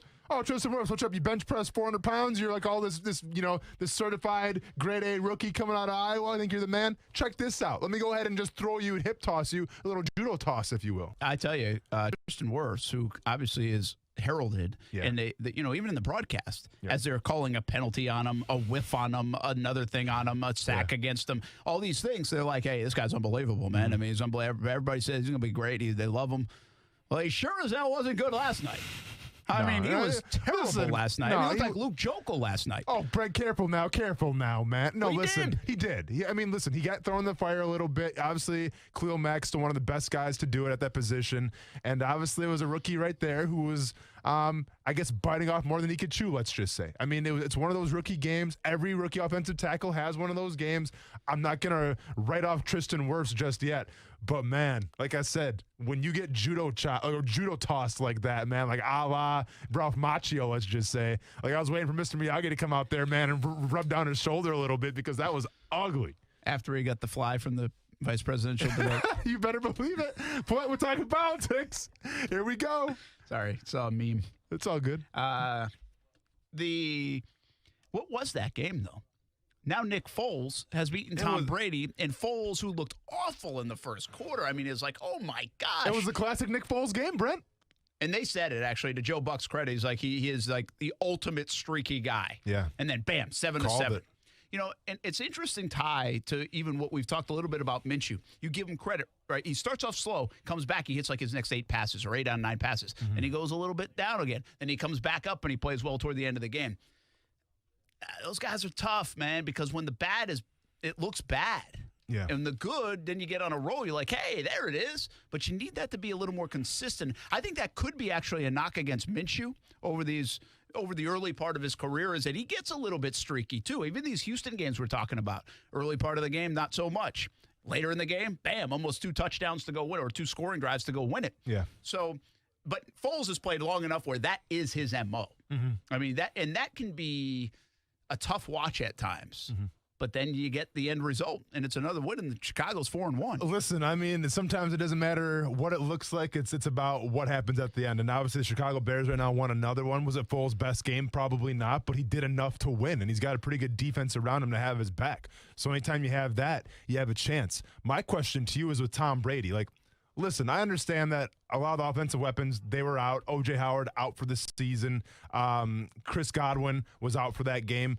But, like, to me, the old Tom Brady, like, the prime Tom Brady, all he needed was a Mike Evans and maybe, like, Gronk, and he would have found a way to win. And keep in mind, too, the running back, Barber. Yes. No, yeah, Peyton Barber. He had the game, man. That guy was running all over the place. So you had a run game to Ronald Jones. I'm sorry, it's not Peyton Barber. Ronald Jones. My bad. Yeah, Ronald Jones. So he had a great run game to fall back on a little bit, and he just didn't come up with enough plays to win. And to be honest with you, I'm not really accustomed too much to seeing that with Brady. Like, I get it. Guys are banged up right now, but guess what? It's the NFL. Everyone's banged up.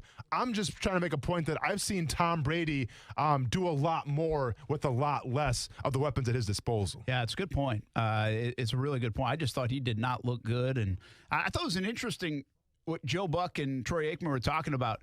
I've never really heard it described that way, how the Patriots – when he was running that offense for so long, he looked short and then long. And Arians wants you to go for the home run and then come back and reel it in from like a check down standpoint.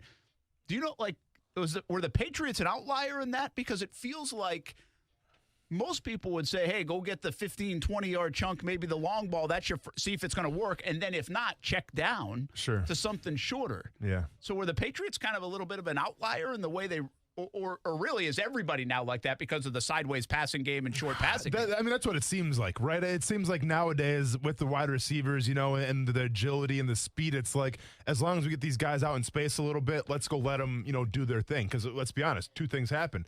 When you have those short check down passes, number 1, it helps your completion percentage, gives you more confidence. And number 2, if you have those speedsters, have those agility-like guys, they can create plays with them with their legs. So I think that's kind of what happened a little bit. You know, a question I just threw out there on social media for everybody to see? Can't wait to see it. This courtesy of Justin Kuzart. We call him Kuz. Yeah, we do. But he raised the question. No, see, I didn't respond to this. I wasn't going to respond to this type of shenanigans, but you're going to respond to it. Well, I think it's an important question to ask. Not an important question. Gonna really tick off our fan base, but go ahead. Let's hear it. I don't care about ticking off the fan base. That's what we're here for. No, I'm saying the ESPN 690 fan base. Well, I'm saying that. That's what we're here for. Make them upset. This is a conversation. All right, hit them with it. We're yelling at you at a bar over a beverage. Yeah, I guess right we here. are. We're getting ready to fight somebody. But all I know, and Kuz says, from an outside standpoint here, just a little observation, is that Chicago's 4-1. Stop it. And Nick Foles is beating Tom Brady again. Stop, Brent. And Nick Foles came back and beat Atlanta. Brent, steady. Would the Jaguars be better off? Stop, Brent. Or better with Nick Foles? This is like saying Candyman 3 times. You're going to screw up this entire season for Gardner Minshew now because you said that. No. Like, listen, Nick Foles right now, he has some weapons at his disposal on offense, but he's got a great defense, what we saw last night, to have his back. Unfortunately, right now, Gardner Minshew doesn't have that great defense, and sometimes a great defense, because you know how I operate, Brent. I'm a defensive-minded son of a gun. Sometimes a great defense can make the difference in the world. So the answer is no? Absolutely not. It's not no, it's absolutely not. Don't even throw that out there in the universe to think about. I don't want to talk about this anymore. How in the world did the Jags sign Nick Foles for so much money? Did we talk about that last year?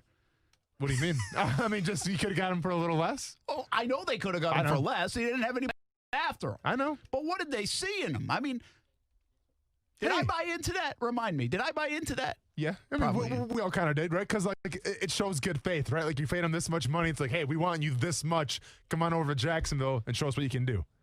Hey, it wasn't our money, so don't get all stressed out about it. The money it's not my money. I don't have a yacht to worry about. We're good. Remind me again what they should have done, though. No, that was. I mean, it was I think the only we both free agreed. agent play. You got to remember, Minshew wasn't in the picture then. They drafted, but it was him or Haskins. That was kind of going back and forth, or Joe Flacco. But come on. Yeah, so there wasn't a lot out there. No, because I wasn't a Haskins guy. No, we both weren't. Yeah, so Jones was off the board. That wasn't an option. Obviously, Kyler Murray was off the board. Anybody else? Drew Lock later on. Yeah, Well, there was talks of because remember, I think Foles he got picked before the draft. Obviously, they signed him before the draft. But there was a school of thought that said bring in Joe Flacco. I think I brought this up too. Bring in Joe Flacco as the bridge, and then draft Dwayne Haskins. Yeah. Well, by the way, the Jags, in my opinion, may have got the best quarterback in last year's draft. Yeah. They just did it in the 6th round, and they fell into it a little bit, but they might have. Still got him. I mean, we still don't know the answer to that. Yeah. And I think it's a debatable question, even over the Kyler Murray love. So, I mean, what do you think, though? You have to answer your own question. You think Nick Foles would have a better record right now in Jacksonville? No. I think what you just said was really right on the money. Now, listen, I think he could have done okay with Jay Gruden, too. And I think the offense has weapons. Like, I do. Like, I don't think Nick Foles is a terrible quarterback. Like, I really don't. I don't think I think he has some good play in him. I really do. I mean, you don't do some of the things he's done in his career. The guy career. won a Super Bowl, Brent. Enough said. But he even went 27-2 that one year. I mean, if it in the right fit. But you just brought up the most important difference. If Gardner Minshew had Chicago's defense, Jags be 3-1. I'd be turning my Pro Bowl vote right now for Gardner Minshew. Seriously, would they be 3-1? It'd be at least 2-2. At least 2-2. You got to believe. I mean, that buys you one game. Yes. Absolutely. What are we talking Chicago's about? Chicago's defense, by the way, is not like this all-world like they were in 2018. Like, they don't feel that way. They don't have that presence about them, but they're certainly a lot better than the Jaguars' defense. Yep. So you have to say it would at least be 2-2, if not 3-1, with Gardner and that defense, if you could pair them together. That being said, I don't think he's the worst quarterback to ever play in terms of Foles. I do think it's a fair question. Like, what were the Jags thinking again? Remind us. And so that's why I had to ask you that. Yeah. I remember we were at the golf tournament when it got announced. I think what's going to be interesting, and somebody said this to me yesterday, and I won't say who, but what's interesting to keep an eye on is how good Justin Herbert is. Mm-hmm. Because the Jags were 2 spots away from Justin Herbert. Yeah. So did they look at him, like him, evaluate him? Yep. If he had slipped to 9, would they have taken him? Mm-hmm. Because again, I think it's way too early for Herbert. And honestly, right now, if you give me Herbert right this moment for this week's game or Minshew, I'm taking Minshew. Mm-hmm. I am. I might be wrong, but I am. Mm-hmm. I didn't say it for the next 10 years. I don't know that answer yet for either guy. But for this week, I'm taking Minshew. But it's an interesting question to say, what if he had slipped to number 9? And it's something we can say in hindsight. Correct. But they were all in on Minshew and certainly do that. We thought that was probably the best way to go. On Minshew. Yep, absolutely. I don't think they're going to waste time on Herbert. I don't think a lot of people said, hey, yeah, I hope Herbert's there at number 9. I might be mistaken, but I don't think so. But now that he's starting to play well, that's what you get. No, right? for sure. You get to go back and look and be like, I wonder about that. I wonder what. Well, and then listen, and with that being said, too, Kuz, I'm going to need you to go back in the archives and find where I said I think Justin Herbert's going to win Rookie of the Year and have better numbers than Joe Burrow. Because I definitely said that when he got drafted. So I'm going to need that soundbite. Any chance you have like a month time range that I could? Couple months back. Okay. Couple months back, so I don't know. On the Nick Foles, not that professional. Couple months back. On the Nick Foles conversation, it's narrator quote no. Yeah, if the Jags would be better. Matthew says it's a bold strategy, Cotton. Let's see if it pays off for him. Name that movie. Of course, you're not going to do it. We'll give him a second here. Let him squirm a little more. Shot clock. Dodgeball. Oh, you Google it. What would you do? What's the full title? Oh, I'm not going to give you that. An underdog story. Come on. Yeah. Thank you. But you're good, though. You're good. Appreciate it. Starring. No, I I'm really kidding. hope Minshew is good as a handle for this Twitter and says, thanks, Brent. Austin is the only sane voice there. I'm turning the feed off now. See? Look at what you're doing. Look at what you're doing right now. Times are tough. Hey, but COVID-19, you know what? man. Like, you got to try to make it. Minshew is good. Is so happy that I just mentioned them on air that they're not turning it off. You're I got you through the man. next break. You're unbelievable. Like, I'm trying to put food on my kid's table here, and you keep bringing up Nick Foles better than Gardner Minshew and bringing him into Jacksonville. Like, something's got to give here, Brent. Kyle what says, are we doing? No. And Jay Nubs, happy birthday the other day. Hope the Yankees lose tonight. Not going to happen. Stanton's existing, so no, it's not going to happen. But what do you got to say about it? He saes, yes, we'd be in better position for Trevor Lawrence. Very good. I like that. That's what you wanted. That's what you wanted to hear. Tank Good for Trevor, spin right bro? there. Are you going to say the T word? I'm not. Are we tanking for Trevor all of a sudden? With too much competition. I got you. What's harder, winning the AFC South or tanking for Trevor? I was going to say the NFC East, but no, the NFC East would be clearly easier than tanking for Trevor. That's a good point. That's a good point. Yeah. Probably I would say tanking for Trevor's harder right now, man. With Houston, Jets, Giants, Washington, Houston, Minnesota, Atlanta. Yeah. Oh, Washington's going to bring in Kyle Allen all of a sudden. Think it's going to turn things around in Washington? Okay. Hey, when we come back, 6-pack of picks. Who do you like this week? Listen to me. Don't listen to any of these other guys. Do we have the records? I'm adding They're them not going to be good, are they? Don't listen to any of us. It's not a lot to add up. Trust me. Just use it as information. There we go. Or do the opposite. Reverse psychology. Now we're talking. It's next on ESPN 690. Action Sports Jacks with Brent Martineau on ESPN 690 is brought to you by Best Bet Jacksonville and Orange Park. Now, the first alert forecast on ESPN 690. Partly cloudy, very warm and humid today. Have that umbrella around as there'll be some scattered showers and perhaps a thunderstorm that'll move more inland west of I-95 this afternoon. Highs in the mid to upper 80s, only dropping into the low to mid 70s tonight. Join me beginning at 5 p.m. for CBS 47 at Fox 30. Action News Jacks from the First Alert Weather Center. I'm Chief Meteorologist Mike Burrish. The Weather Center is brought to you by Beard's Diamonds. Don't miss Beard's BOGO Wedding Band Sale October 10th through the 24th. Let's say you have ED, male impotence. Or maybe you suffer from PE and can't satisfy your partner. If you have either or both of these embarrassing conditions, Prime Men's Medical Center has the solution. Meet Dr. Rabinski, a specialist in men's health. If you're experiencing ED or PE, Prime Men's Medical Center has custom blended medications designed just for you. There's no pain and no surgery. If you have diabetes, high blood pressure, or prostate issues, not a problem. If Viagra, Cialis, or Levitra have let you down, Prime Men's Medical Center has patients lasting 30, 60, 90 minutes or longer.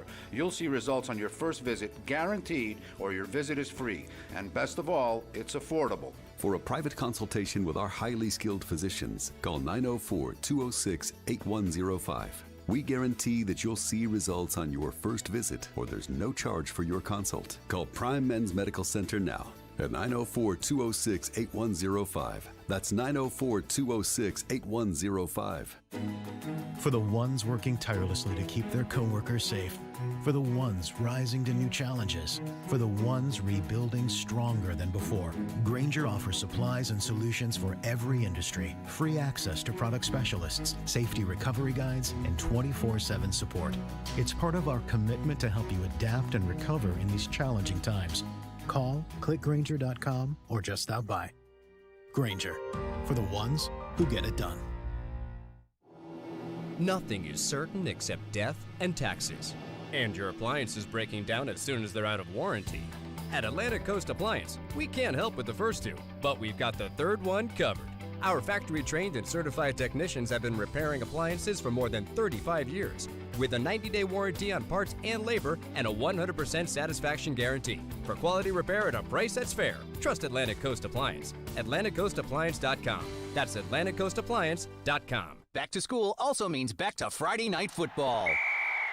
Get to the game in style in a new Honda from Honda of the Avenues. Their incredible summer clearance event is going on now to make room for the new 2021 models. Find great deals and haul the whole team in a new Odyssey, Pilot, or CRV. Plus, Hondas are safe and reliable, just what you and your team need. Don't miss kickoff. Stop by the Honda Giant on Phillips Highway just a few yards south of the Avenues to see all their inventory, or start looking right now at HondaoftheAvenues.com. At 1-to-1 Financial, we're proud to support dozens of the best breweries and restaurants in Jacksonville. And as the hometown credit union, we have one thing to ask. Please invest in Jacksonville. Now more than ever. Go on out and enjoy some great local food and beer. We'll make it easy. Head over to Kingmaker Brewing in Riverside, October 2nd to the 4th and October 9th to the 11th for socially distanced Oktoberfest. The beer is awesome, and it's just $12 to get in. Google Kingmaker Brewing or check 1to1fcu.org for details. Man, that Gardner Minshew can throw over mountains, can he? Are you not sure if you should sell or rent out your current home? Hello, my name is Steve Seckler. I'm the broker-owner of Hometown Realty here in Jacksonville. For more than 20 years, my team and I have been helping homeowners like yourself make the informed decision of selling or renting. Unlike most agents, we don't want to just sell your home. We want to help you make the best decision for you and your family. So if your home is valued between $200,000 and $1 million, please give us a call so that we can do a detailed market analysis on the current rent rates as well as the current sale rates, so we will help you with whatever is best for you and your family. Please give us a call, 904-288-9293, or visit us at hometownrealtyjacks.com. Again, 904-288-9293 or hometownrealtyjacks.com. Looking forward to helping you make a great decision. Hey, boss, guess who I saw at the grocery store today? I don't know. Elvis? No, I saw your mom. Ah, she doing good today? Yeah, she's great. Said to say hello. Oh, and to thank you again for the Safe Touch security system you got her. Ah, Safe Touch. The source of all my internal conflict. Huh? See, on one hand, as a cook, I hate Safe Touch security. But as a son, I love Safe Touch because they help protect my ma. Yeah, she loves having the medical and panic buttons. Oh, and the two-way communicator's been great. She says Safe Touch makes her feel safe. And so my personal tug-of-war continues. I hate Safe Touch. I love Safe Touch. Well, love 'em or hate 'em, we still gotta stick to the Crooks R Us motto, stay away from Safe Touch houses. Yeah. Unless it's Mom's house. Crooks noticed us. Safe Touch houses. Hi, I'm Lester Jackson, president of Safe Touch Security Systems. No one beats our technology or our price. Call Safe Touch today at 888-723-8682 or go to safetouch.com. State license number EF233. This message is brought to you by Community First Credit Union. Here's an idea. Let's make some plans. Plans to do all the things we've been wanting to do. And let's put those plans on solid financial ground. So if you have questions about your family or business finances, we have answers. Answers that can work for you and everyone in Jacksonville. To get started, text ANSWERS to 797979 or visit communityfirstfl.org to schedule an appointment. Federally insured by NCUA, Equal Housing Lender. Join ESPN 690 in Shopping the 904. When you help businesses here on the First Coast, you're really helping all of us. And it keeps our local economy going. That means jobs. 2020 has been a really tough year, especially for locally owned businesses. And you can make a difference when you shop local. So if you live in St. John's, Duval, Baker, Clay, Nassau, or other surrounding counties, shop local. Shop the 904. Shop the 904. No matter what you are driving, you can step up to luxury now at any of the Fields Auto Group dealerships in Jacksonville. Cadillac, Jaguar, Land Rover, Lexus, Mercedes-Benz, and Porsche. Yes, it's luxury for less at all Fields Auto Group locations in Jacksonville. Plus, you'll also be part of their exclusive Fields Amenities program, where you will get complimentary loaners, car washes, and cafes. So whatever you're driving, see Fields first and step up to luxury for less during this amazing opportunity. Visit fieldsauto.com. The 2020 Florida-Georgia game is happening Saturday, November 7th, and Tailgaters Parking is open and has premier tailgating spots for you, your friends, and family. Tailgaters Parking has been a fun, friendly, and fantastic tailgating venue for football fans for 17 years now. Tailgaters is located across from TIAA Bank Field and offers reserved parking, security, clean fixed restrooms, a bar and grill at the pavilion with easy access before and after every game. Go to tailgatersparking.com and reserve your RV or car parking today. ESPN 690 Sports Center Update. Happy Friday. I'm Jake Mitchell. Week 5 of the NFL officially got underway last night with the surprising Chicago Bears outlasting the Tampa Bay Gronks 20-19. It was Nick Foles' first win as the starter in Chicago and the second time Foles and Brady have met, with Foles coming out on top both times. The NFL is shuffling games due to COVID. The Broncos-Patriots game has been moved to Monday night, and the Titans-Bills game has been moved to Tuesday night. That game's going to force the Thursday night football game of the Chiefs versus the Bills to next Sunday. Freddie Fitzsimmons says to get through the season, it's all on the players. The NFL has put so many protocols and added to the protocols and tweaked the protocols and changed the protocols just to make sure you, as a player, are going to be safe. And not only that, keeping your families safe. Follow the protocols, players, period. And in the NBA tonight, it's Game 5 of the Finals. The Lakers have a 3-1 series lead, so it could be the last game. If you're working from home and want to listen to ESPN, tell your smart speaker to play ESPN 690. If you're usually listening to ESPN 690 in your car, but your boss has you working from home this week, well, take us with you. Hey, what's up, everybody? It's Austin Lane from ESPN 690 and Action Sports Jax. Tell Amazon Echo or Google Home, play ESPN. Brent Martineau. Some NBA play-by-play here this week as well, right here on ESPN 690. Austin Lane. Hey, you all right? Yeah, I know. You looked over like, are you going to make it? Yeah, man. I'm making sure we're all good here. Hey, listen, I get choked up about the new lineup. Action Sports Jax on ESPN 690. Brent. What last night was truly about is the way to get to Tom Brady, the way to beat Tom Brady. This team was able to rush forward, get pressure on Tom, and hit him. Anytime, and Tom is human. You know, Rob Ninkovich said that many times this morning, but the way Khalil Mack attacked him, the way that the secondary players of the Chicago Bears were physical with the wide receivers of the Tampa Bay Buccaneers, that's a real thing. That's the way that you beat this team, when you have corners like Jalen Johnson and Kyle Fuller who can play man-to-man in a front that can rush this team. I think that also, at least to me, played a part in Tom Brady's late game mistakes. He was rattled. He was frazzled. Ryan Clark from ESPN. Did that look like a rattled Tom Brady? I think it was a ticked off Tom Brady. Oh, yeah, he was upset. But he's a little crybaby sometimes. Oh, easy, Brent. Well, no, he is. I mean, so listen, I said earlier this week, LeBron James is a crybaby sometimes. Yeah. I mean, these guys get whiny. They get whiny. Yeah, but, like, I mean, they get whiny. Like, it's calling somebody like that a crybaby. Like, I don't want to be called a crybaby if I was Tom Brady. Well, That's then a bummer. stop crying. I got you. Okay. Listen, I told you I like Tom Brady. Like, I don't love Tom Brady. I don't like the Patriots at all. And nobody believes that. I'm from New England. I don't like the Patriots. I'm tired of the Patriots. I never liked them as a kid. It's not like I didn't like them as a kid, but I was a Dolphins fan. So people assume that because I'm from Rhode Island that I like the Patriots. And no, that's not the case. In fact, I hated them probably as much as you do. Okay? But I never have been I've appreciated Brady because I always put him in the sense of LeBron, or when I was watching Michael Jordan, Larry Bird, Tiger Woods, you know, all these folks, and then you get to see some of the greats of all time. And so snuck Larry Bird in there. Did you see that? Yeah. So I would put Larry Bird more towards the lines of like a Dave Craig or something, but go on. You're close. Dave Craig. That's awesome. Shout out to Dave Craig. I all Scandinavian's finest, by the way. That is awesome. I remember watching Dave Craig and the Patriots in like the mid-'80s or whatever. Kurt Warner, right? Yeah. The other Kurt Warner. Kurt Warner. But it didn't pan out that well for Dave Craig. Steve Largent during those times.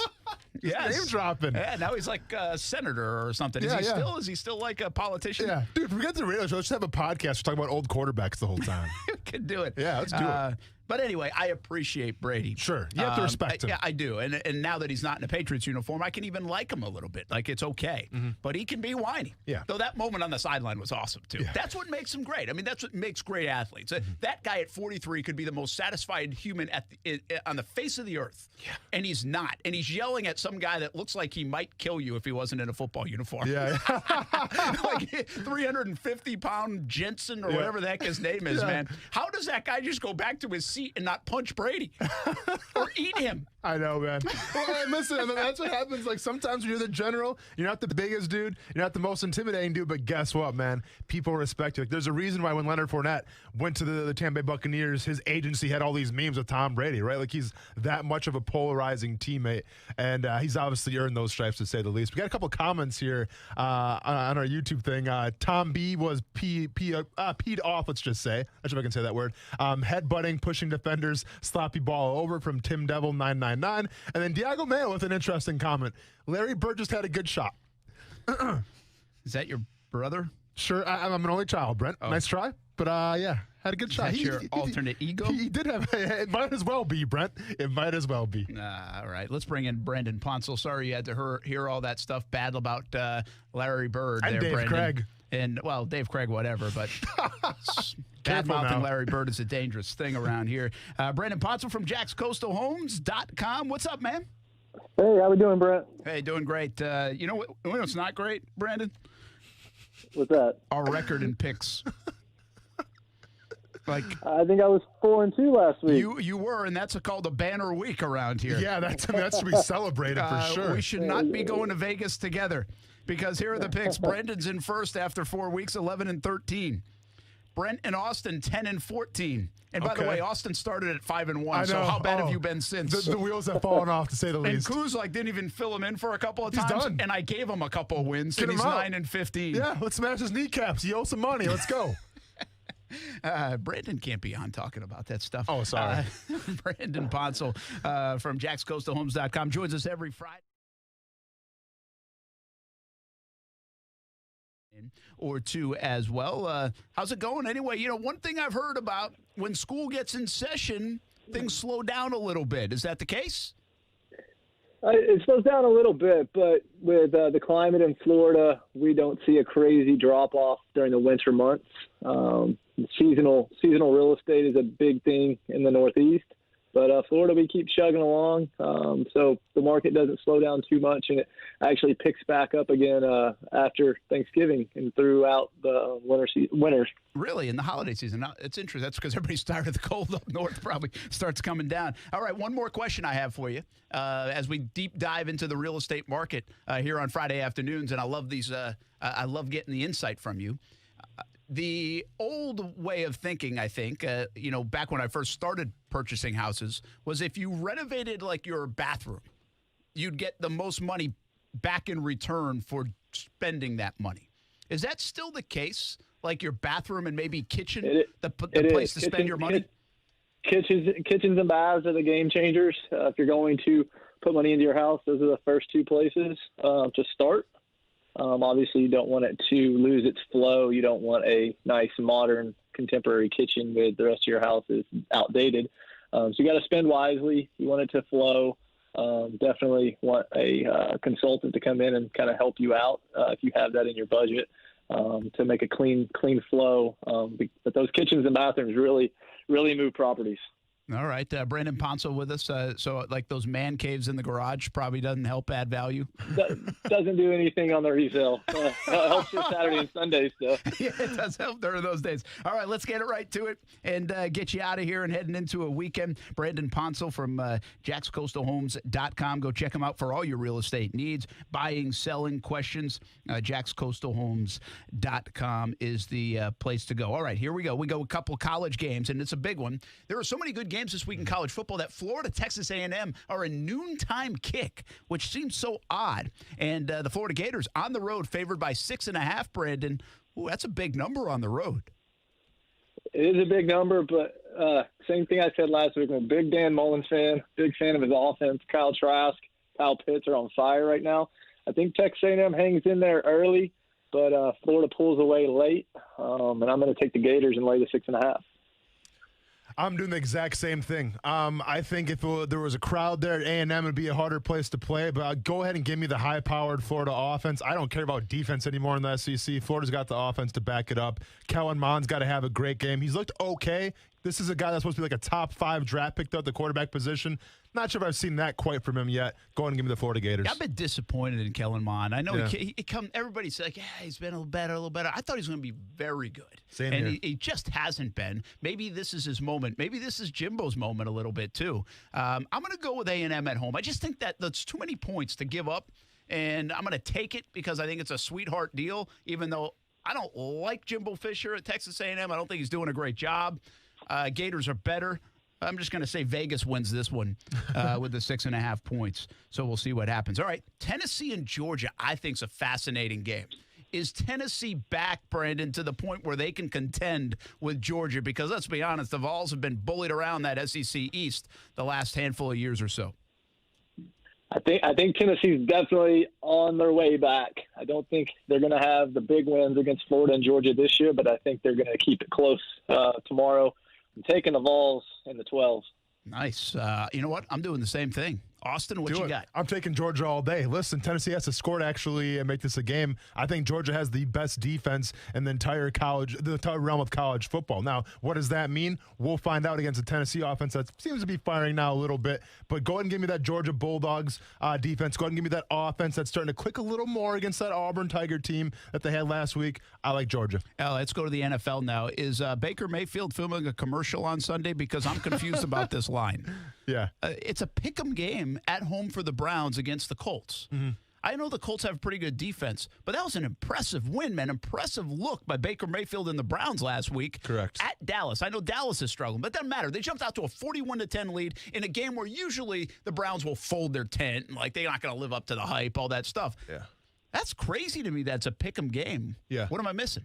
You talking to me first? Yeah. All right, so, I mean, I agree with you wholeheartedly. We got Darius Leonard out, probably the most important piece on that defense. You got Costanzo out on the offensive line. True. Now left tackle. Keep an eye out for my defensive player of the year. I called Myles Garrett to have a big game in this one. I think Cleveland wins this pretty handily, actually. Brandon, what do you think? I'm gonna agree with Austin on this one. Leonard being out for the Colts, a huge loss. They have a great defense. Xavier Rhodes a great corner, but the Browns do have a lot of weapons. Baker will spread it around, and I think the Browns win by about 7 points. Yeah, this is so easy that I'm trying to go back and see what does Vegas know that we don't know. Like, I agree with you guys, but like, I just hope keep in mind, Chubb's Chubb's out. But you still have Kareem Hunt, though. They ran for 300 yards I know. last week. No, I hear you, man. Kareem Hunt, they didn't miss a beat there. Yeah, I'm confused at that line. Like, something is up there, and I don't know what. Maybe Philip Rivers found the fountain of youth all of a sudden. He's going to have a game. Hasn't looked like it. Going from our track record this year, everyone should run to the books and put everything on the Colts. I know it. Jonathan Taylor's going to have a big day. All right, Chargers and the Saints. I had a hard time finding games, and I wanted to stay away from the Titans-Bills games. This isn't a great NFL slate, in my opinion. But I think the Chargers and Saints that's an interesting one because the Chargers have played some of the good teams tough, and now they're going with Herbert. What do you like, Brandon? 7.5-point favorite for the Saints. Yeah, this is of the games we're picking. Was the toughest one for me. Don't really have any analysis to back the pick up other than I'm just going to take the Saints at home to get that 7.5 cover. Herbert might struggle a little bit, have a little bit of backtrack in his performances, but just going to throw one out there and take the Saints on this one. Yeah, I think I'm going to do the same, and I agree with what you just said there. There might be a little correction here on Herbert. He's played pretty well. I played unbelievable, but he's played pretty well. And I think the harder thing here is the Saints. I don't know what the Saints are. I mean, they were down 14-0 to Detroit. They're 1-2. There's all this stuff going on, and then bam, they turn it on. Yeah. And they score like 35 unanswered at one time against Detroit. I don't know who the Saints are. I'm still going to take them though.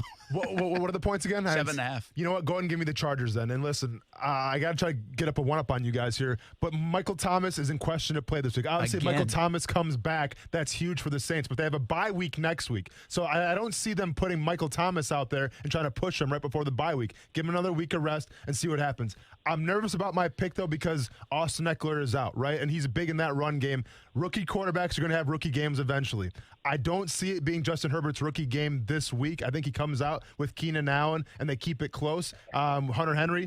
But I also think that the Saints could probably blow them out. I don't care. I'm taking the Chargers. All right. Let's go. Eagles and Steelers. Brandon, Steelers a touchdown favorite against an Eagles team that looked, halfway decent last week. I still don't know how Philadelphia got out of San Francisco with that win last week. I'm not a fan of this Eagles team. I don't know what happened to Carson Wentz, but those terrible towels are going to be back in Heinz Field tomorrow or Sunday waving, and I think the Steelers handle them pretty easily and win by 2 touchdowns. What do you think? I'm taking Steelers all day, too. Yeah, I mean, Carson Wentz is a shell of himself for some reason. Keep in mind, the Steelers have had, 2 weeks now to prepare for this Eagles this offense? I mean, they want to play. The Tennessee Titans did what they did to them. So, yeah, I think the Steelers win this out big time. I can't disagree with anything you guys are saying. That's why I'm taking the Eagles, because you guys have stunk so far. Makes sense. All right. Jaguars in Houston. I had this line at 6.5. And I looked at it again, and now it's down to 5.5. Did Bill O'Brien help the Jags by a point? I was expecting the other way to go up. Plus, the Jags are beat up. We don't even know if Josh Allen's going to play in this game. What do you think, Brandon? But I keep picking the Jags. I keep losing. The minute I go to the opposite, Minshew will come out and look like all pro. So I'm just going to keep riding the Jags. I think Gardner Minshew is he's kind of fighting for his NFL life. If he drops a couple more, they're going to turn the page on him in Jacksonville and start planning ahead. So I think Minshew goes down motivated and spreads it around the field and looks great on Sunday. I think the Jags win this one outright. What do you think, man? So, listen, I think that if the Jaguars come out and try to throw the rock around like they very well could, they're going to lose this battle. I think Houston has a lot more respect to Gardner Minshew, the better quarterback. If they run James Robinson, the worst NFL, they slow the clock down, they could have a chance. I don't see them doing that. I think they're going to try to get in a gunfight with the Houston Texans. It's going to backfire. And I do, too. I've started to feel good about the Jags this week, and then something changed. I think Houston's going to be pretty motivated. I think they're better. I'm concerned about the defense. I actually think this could be an ugly one. The trend has been the Jags don't play well against Houston. I mean, I have a hard time believing they're going to break that trend right now, given the fact that they're not playing that well. I hope I'm wrong. I'm going to give up the 6.5 here that I have, or the 5.5. We can go with that line, but and go Houston. So that's going to be the way. All right, Brandon Ponce, I hope you have a good weekend, man. And make sure you go check out jackscoastalhomes.com. I know if everybody tells you that you heard it on ESPN 690, you can get a little bit of break on closing costs. So make sure you tell Brandon and the folks at jackscoastalhomes.com that you heard them right here on ESPN 690. Thanks for jumping in.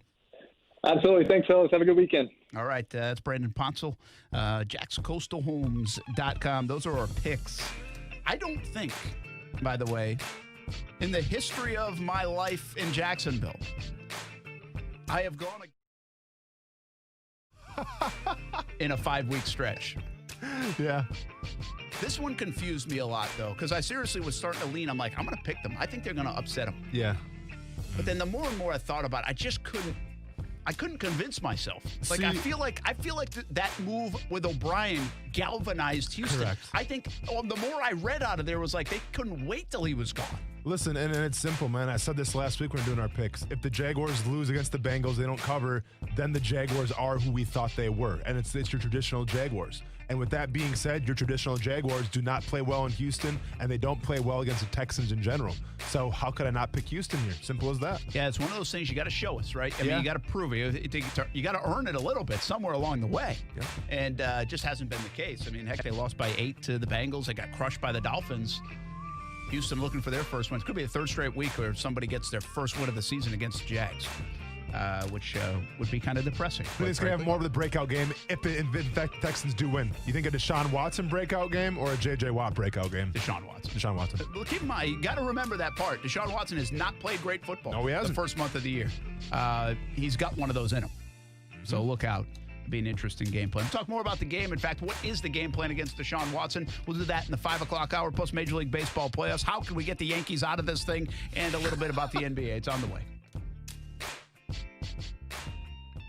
Attention all Camry buyers. If you've been wanting a new Camry, then I've got great news for you, because today's the day to get your Camry and save big at Arlington Toyota. It's the Today's the Day sales event going on now at Arlington, and they've made a special purchase of 2020 Camrys. That means they've got 132 new 2020 Camrys in stock and ready to sell. But with a deal like this, you got to get yours before they're all gone. Make today the day you save big at Arlington and buy a new 2020 Camry at plus no payments for 90 days. And with every new vehicle purchase from Arlington, you get a lifetime warranty with unlimited time and miles. Plus, you can buy with total peace of mind thanks to Arlington's 30-day exchange policy. That's 30 days to love it or exchange it. Want a new Camry? Then today's the day, but they're going fast, so don't wait. Shop safely in person, 10939 Atlantic Boulevard, or online at arlingtontoyota.com. Visit arlingtontoyota.com/today's the day for full details. If you have a specific medical problem, you call a specialist. Broken leg? Call an orthopedist. Cataracts? Call an ophthalmologist. At Prime Men's Medical Center, our doctors specialize in ED and PE. Listen to Dr. Rubinski, a renowned expert in men's health. I'm Dr. Rubinski. If you're experiencing ED or PE, Prime Men's Medical Center has custom blended medications to help you last longer in the bedroom, regardless of age or past medical history, with no pain or surgery. In fact, you'll see results in the office guaranteed, or your exam is free. Patients are now lasting for 30, 60, 90 minutes or longer. And best of all, treatments are affordable. Men, if Viagra, Cialis, or Levitra have let you down, call Prime Men's Medical Center for a private consultation with our highly skilled physicians. Call 904-206-8105. 904-206-8105. 904-206-8105. WFOX Fox 30 has been removed from the service of Dish Network after the satellite provider refused to agree to a fair deal for a new retransmission consent agreement with Cox Media Group. If you're affected by this decision, to deprive you of important local news and to watch your favorite teams at the start of football season, then make your voice heard. Call Dish today at 1-800-333-3474 and demand they put Fox 30 back on Dish. For more than 25 years, the potential for health improvement is seen with each patient that walks through our doors. Healthcare decisions don't have to be confusing. Make Island Doctors your medical practice.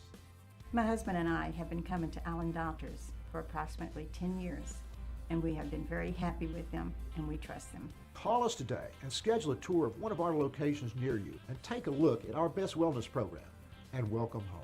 Call 1-877-434-4676 or visit islanddoctors.com.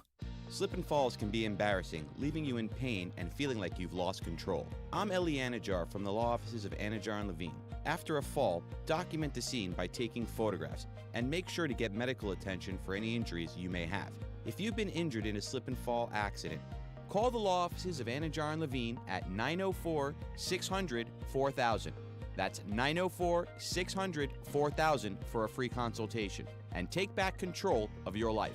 Office in Jacksonville.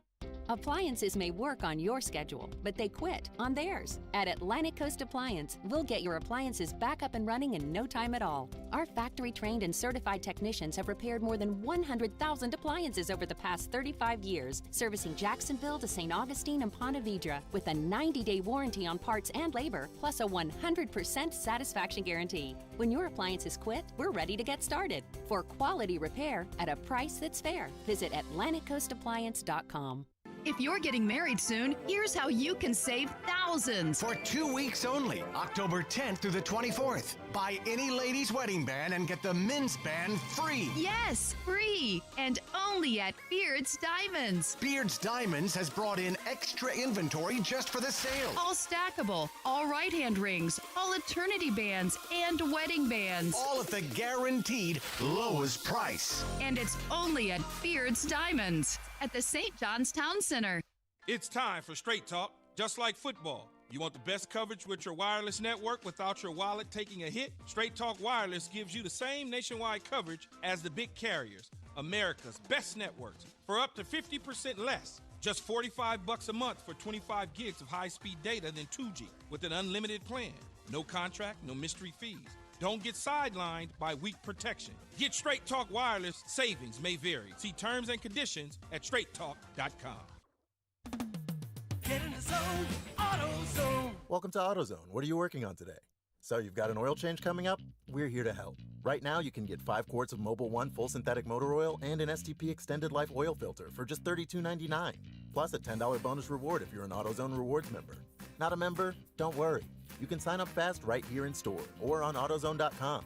Getting the job done just got easier. Terms at AutoZone.com/rewards. Restrictions apply. Get in the zone, AutoZone. Max Kellerman. Irresponsible leaders in this country have put us into a position where we're sort of in a post-truth world. You've heard him on First Take, and now you get even more Max. And there is such thing as the truth. The intensity. And if these other sports want a shot, I suggest they get much more sober in their view, imitate what the NBA is doing. The Max Kellerman Show, August 17th at 2 Eastern on ESPN Radio and ESPN News. Hey, what's up, everybody? It's Austin Lane of Action Sports Jax on ESPN 690. If you didn't catch today's episode, I'm not mad at you, not even disappointed, but check out what you missed. What's like the concept? It's like mini games that you kind of compete battle royale style, but it's mini games and you just try to, be the last one standing essentially. Let me try this again. So what is the concept? It'll be English. Check out our podcast on all platforms. Just search ESPN 690. Subscribe to our podcast. Thanks. Broadcasting live from the ESPN 690 Anajar and Levine studios. Anajar and Levine Accident Attorneys. Call 904-600-4000. That's 904-600-4000. ESPN 690. Jacksonville's home for ESPN Radio. WOKV Jacksonville. Listen live everywhere you go on ESPN690.com. ESPN 690, a Cox Media Group station. This is SportsCenter. I'm Chad Ryder. This just in from the NFL. The 49ers will start Jimmy Garoppolo at quarterback for Sunday's game against the Dolphins in Santa Clara.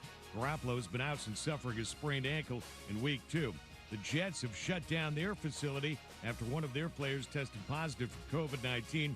Jets are still currently scheduled to host Arizona on Sunday, with the Cardinals team plane scheduled to fly to New Jersey this evening, reports ESPN's Adam Schefter.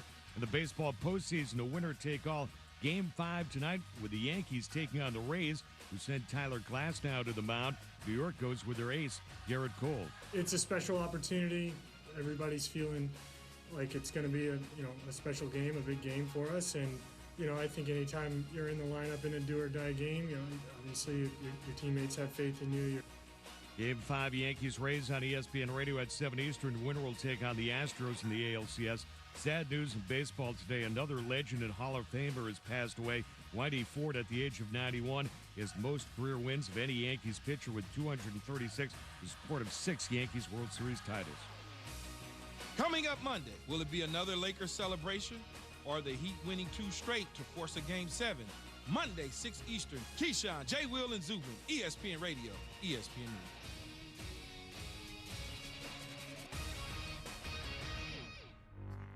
ESPN 690, the home of the Florida State Seminoles in Jacksonville. Duke goes down to defeat Florida State 79. Duke 74. The basket lays. Oh, it drops. It drops with 1.8 seconds to go. Here's the snap. Winston rolling right. Goes to pass on the other. It's caught. It's caught. It's caught. You'll hear Knowles football and men's basketball right here on ESPN 690, Jacksonville's home for ESPN Radio and the Florida State Seminoles. Broadcasting live from the ESPN 690 Anajar and Levine studios. This is Action Sports Jax on ESPN 690 with Brent Martineau and Austin Lane. But I don't got to be, making so many moves. I'm a bigger guy, so just get there, do what you got to do, go, and it'll work out. As the same as if I would have made some moves. You feel me? Is that LaVisca? LaVisca Chenault. Bingo card is ready. Come on, LaVisca. Come on, man. Bingo now. We're gonna do this in the next hour. Give me one thing. Sometimes I forget about it, but Nice. I like it. Was that an email today? Nope. Okay. No email today. Okay. So it wasn't my fault. You know what's crazy? No email today, and I probably had more time on my hands today than ever. Just didn't feel like communicating with the group.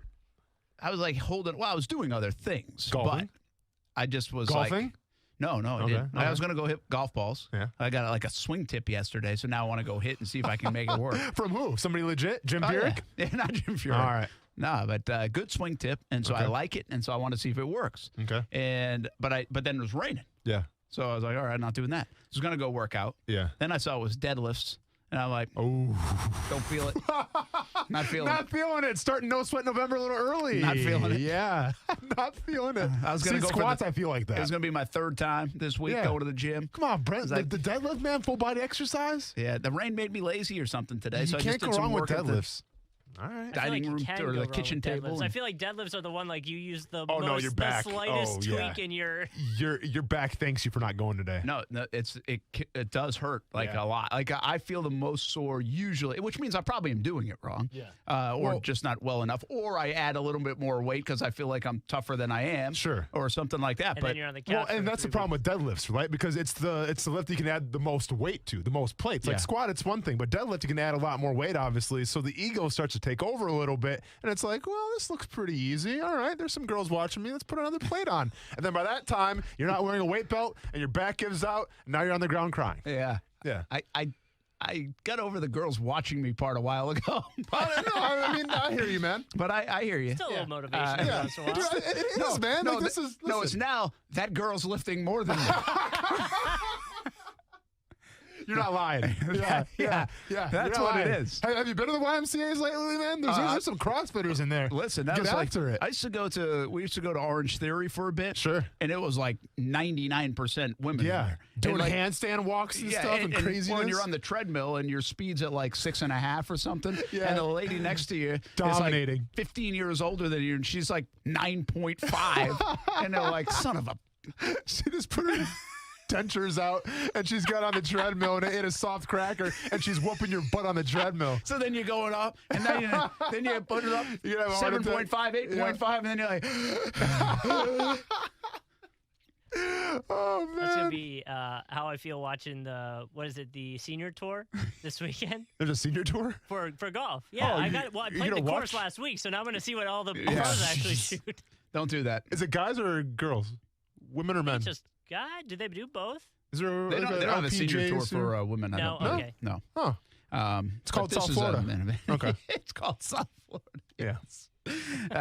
So anyway, it was kind of lazy day to get to the point I probably could have done an email. You're good, man. We work on a couple TV shows as well, but I still could have done the email and just decided not to. I was like, yeah, we got this. Yeah.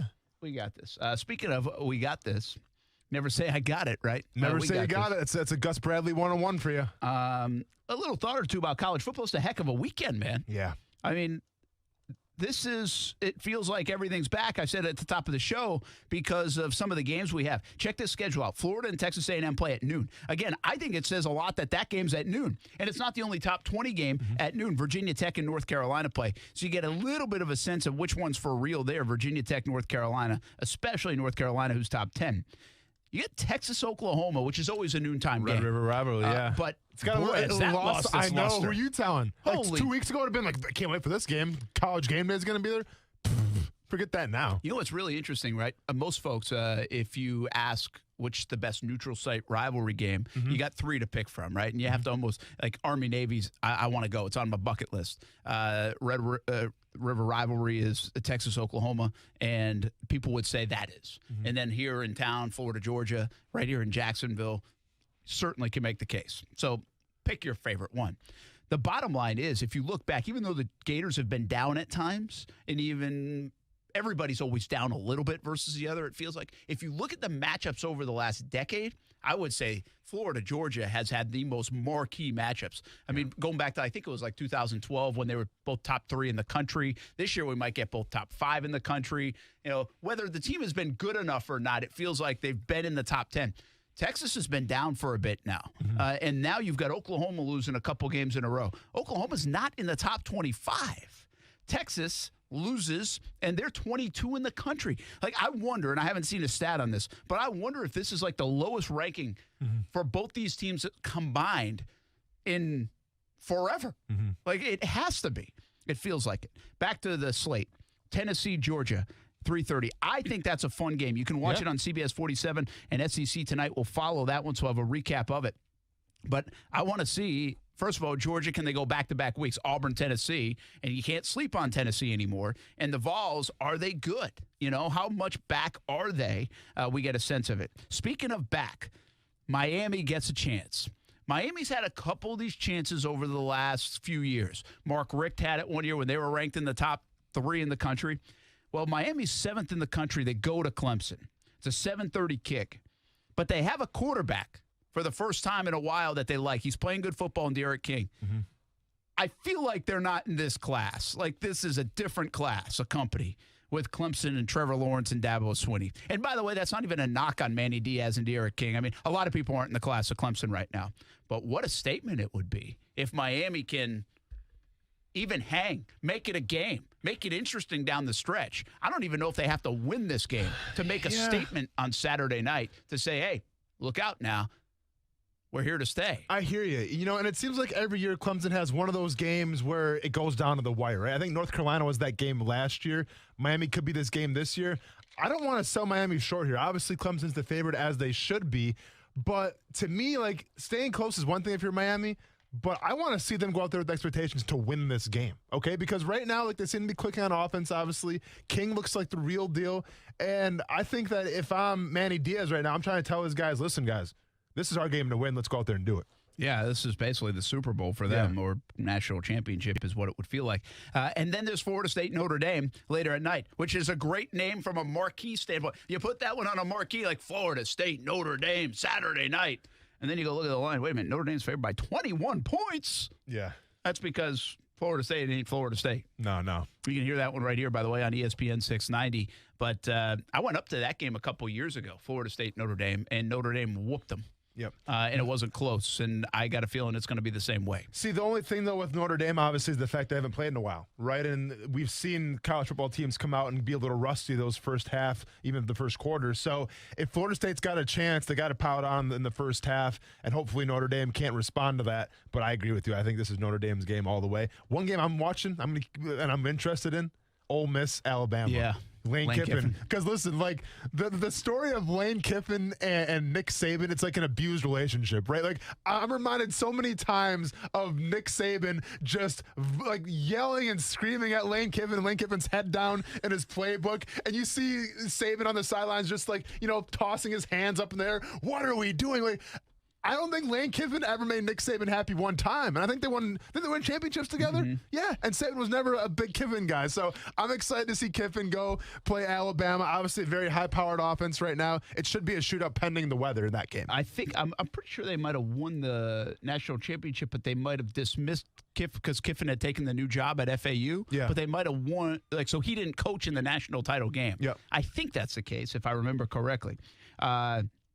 Alabama and Ole Miss is a 7:30 kick, by the way. So you got a lot of good football games. Here's what I want to ask you. Oh, one other thought on that, too. Do you see the article? I retweeted it, Mac Jones. The Mac Jones and Kyle Trask story in college football, I tweeted this. I said, this is what's great. Like, if you have kids in sports, show them Mac Jones, show them Kyle Trask. Show them that they weren't this 8th grade, 9th grade, 10th grade, 5-star guy. And look where they're at. They're at two of the best programs in college football, leading the way, up for Heisman maybe, collision course in the SEC, maybe a national championship. I mean, look what's possible out there. It's one of the misconceptions, or at least I think there's like these subtleties about recruiting, that if you're not a 5-star, if you're not a 4-star, if you didn't go to Alabama, Florida, one of those places, all that stuff, if you're not the guy, well then you're never going to be the guy. Well, no.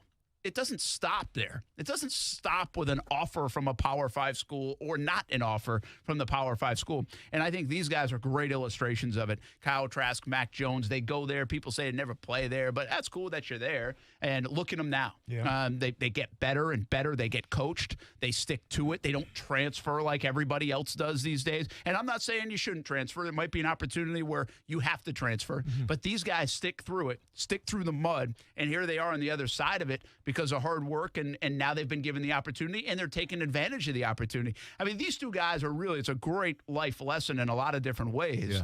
Yeah. But it's the undertold story of what has become college athletics, you know, because, again, if you're not a 4 or 5-star kid, it's like, oh, I'm doing something wrong. No, without not a the doubt. Case. Listen, you make a great point. In the world of 4 or 5-star recruiting, and in the world where college football coaches tell you one thing and sometimes they do another thing, it is really cool to see guys like Trask. It is really cool to see guys like Mac Jones, with the fact that they have minded their time, they put the work in, and now they're reaping the benefits of that. And let's keep in mind, I mean, maybe 2 Heisman Trophy, finalists here, to say the least. So Could be. It's pretty cool, yeah. All right, so if I just said, if you had to pick one game, you got Florida, Texas A&M, Virginia Tech, North Carolina, Texas, Oklahoma, Tennessee, Georgia. You have Miami, Clemson, Alabama, Ole Miss, Florida State, Notre Dame right here on ESPN 690, by the way. 7:30 kick for that one in South Bend. I give you one. Yeah, listen, I'm not the Tennessee believer quite yet. Okay, I think they're going to let people down like they always do, so I'm not going to go with that game. Go ahead and give me Miami. Go ahead and give me Clemson. Interesting. Yeah. By the way, it just says a lot that I'm not even sure in top 3 on my list is Texas, Oklahoma. No, which is crazy, right? Isn't that wild? Yeah. So, because those have been some fantastic games, too, in the past, it seems like. I actually am intrigued by Tennessee, Georgia. Okay. Even more so. I think I'm not a believer in Miami just yet. Mm-hmm. I think Miami might get throttled tomorrow night. Just because it's such a step up in class, in my opinion. And there's no way they've closed that gap. So I think they're in a little bit of trouble, especially on a Saturday night in Clemson, even without the full capacity fans. So I like Tennessee, Georgia. I think this is a sneaky game for the Bulldogs here to look out for between the edges. So let me ask this then. Do you believe in Tennessee more than you believe in Miami right now? I do. Yeah. Okay. Yeah, I think I do. Okay. I've got to see more. I believe in what. I think I believe in everything they built. Now, the difference is I don't believe in Tennessee's quarterback near as much as I believe in Miami's quarterback. Sure. But I think they're a little bit better, and they just have snuck in there. Like Miami, I feel like maybe it's because we talk about Miami a little bit more. No, they're but a Tennessee lot more is kind around of them. all of a sudden, it's like, wait a minute now. Everybody's Quietly. talking about Florida and Georgia. Yeah. Florida and Georgia in the SEC East. It's Florida and Georgia. But now SEC, now they're 2-0, and they get an opportunity here early in the season. So I think this is a sneaky game for the Dogs. It's a good point. We'll see what happens on Saturday afternoon in college football. Meanwhile, a lot of big sports going on. Lakers, they cruise tonight, right? I mean, is there any doubt it's a coronation? I mean, do you give anything to Jimmy Butler and the Heat? Any chance tonight? They're wearing the Black Mamba jerseys, right? Yeah. I mean, this... Yeah, I mean, listen, I think... Go sip on a cup of coffee, Jimmy. Yeah. So just sit on the sidelines in this one. Listen, the last time I was looking into this game a little bit, and LeBron James is undefeated in terms of games to close out the series. He's undefeated.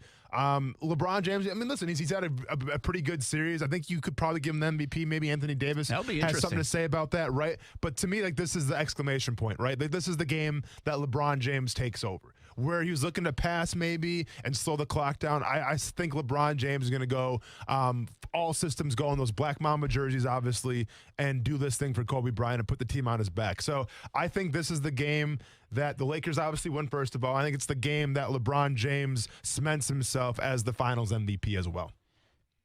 Does this, if they win tonight, which I think they will. Yeah. If they win tonight, does this do anything to LeBron's legacy? Like, does it add to the legacy?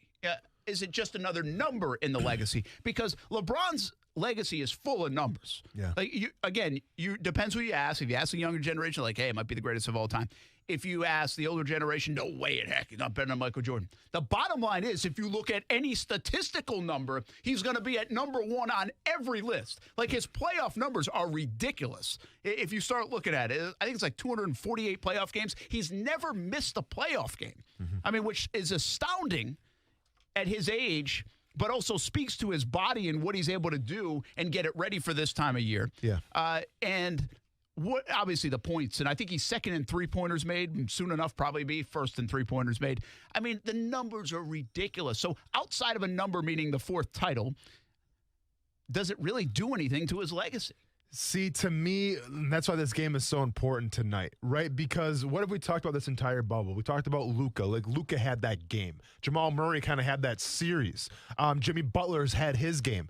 We haven't really talked about a LeBron James game quite yet, right? And the reason why, and there's a lot of reasons, obviously, I feel about Michael Jordan, but to me, what makes Michael Jordan so great and so storied is the fact that when he was in these moments, he took the game over. He didn't pass the ball. He took it upon himself and was dropping points after points after points. With LeBron James, it's a little different, where he can facilitate and pass and things like that. I think that if LeBron James adds the exclamation point tonight and just goes off for like 40, maybe even 50 points, then it's like, okay, he truly is the guy, and his legacy has helped. I think if it's just kind of it's an okay game and they still win, I mean, everyone had the Lakers winning anyways. I think it's how you go about finishing your business and handling your stuff. I think I agree with you that he has to have a game that everyone can kind of point back to.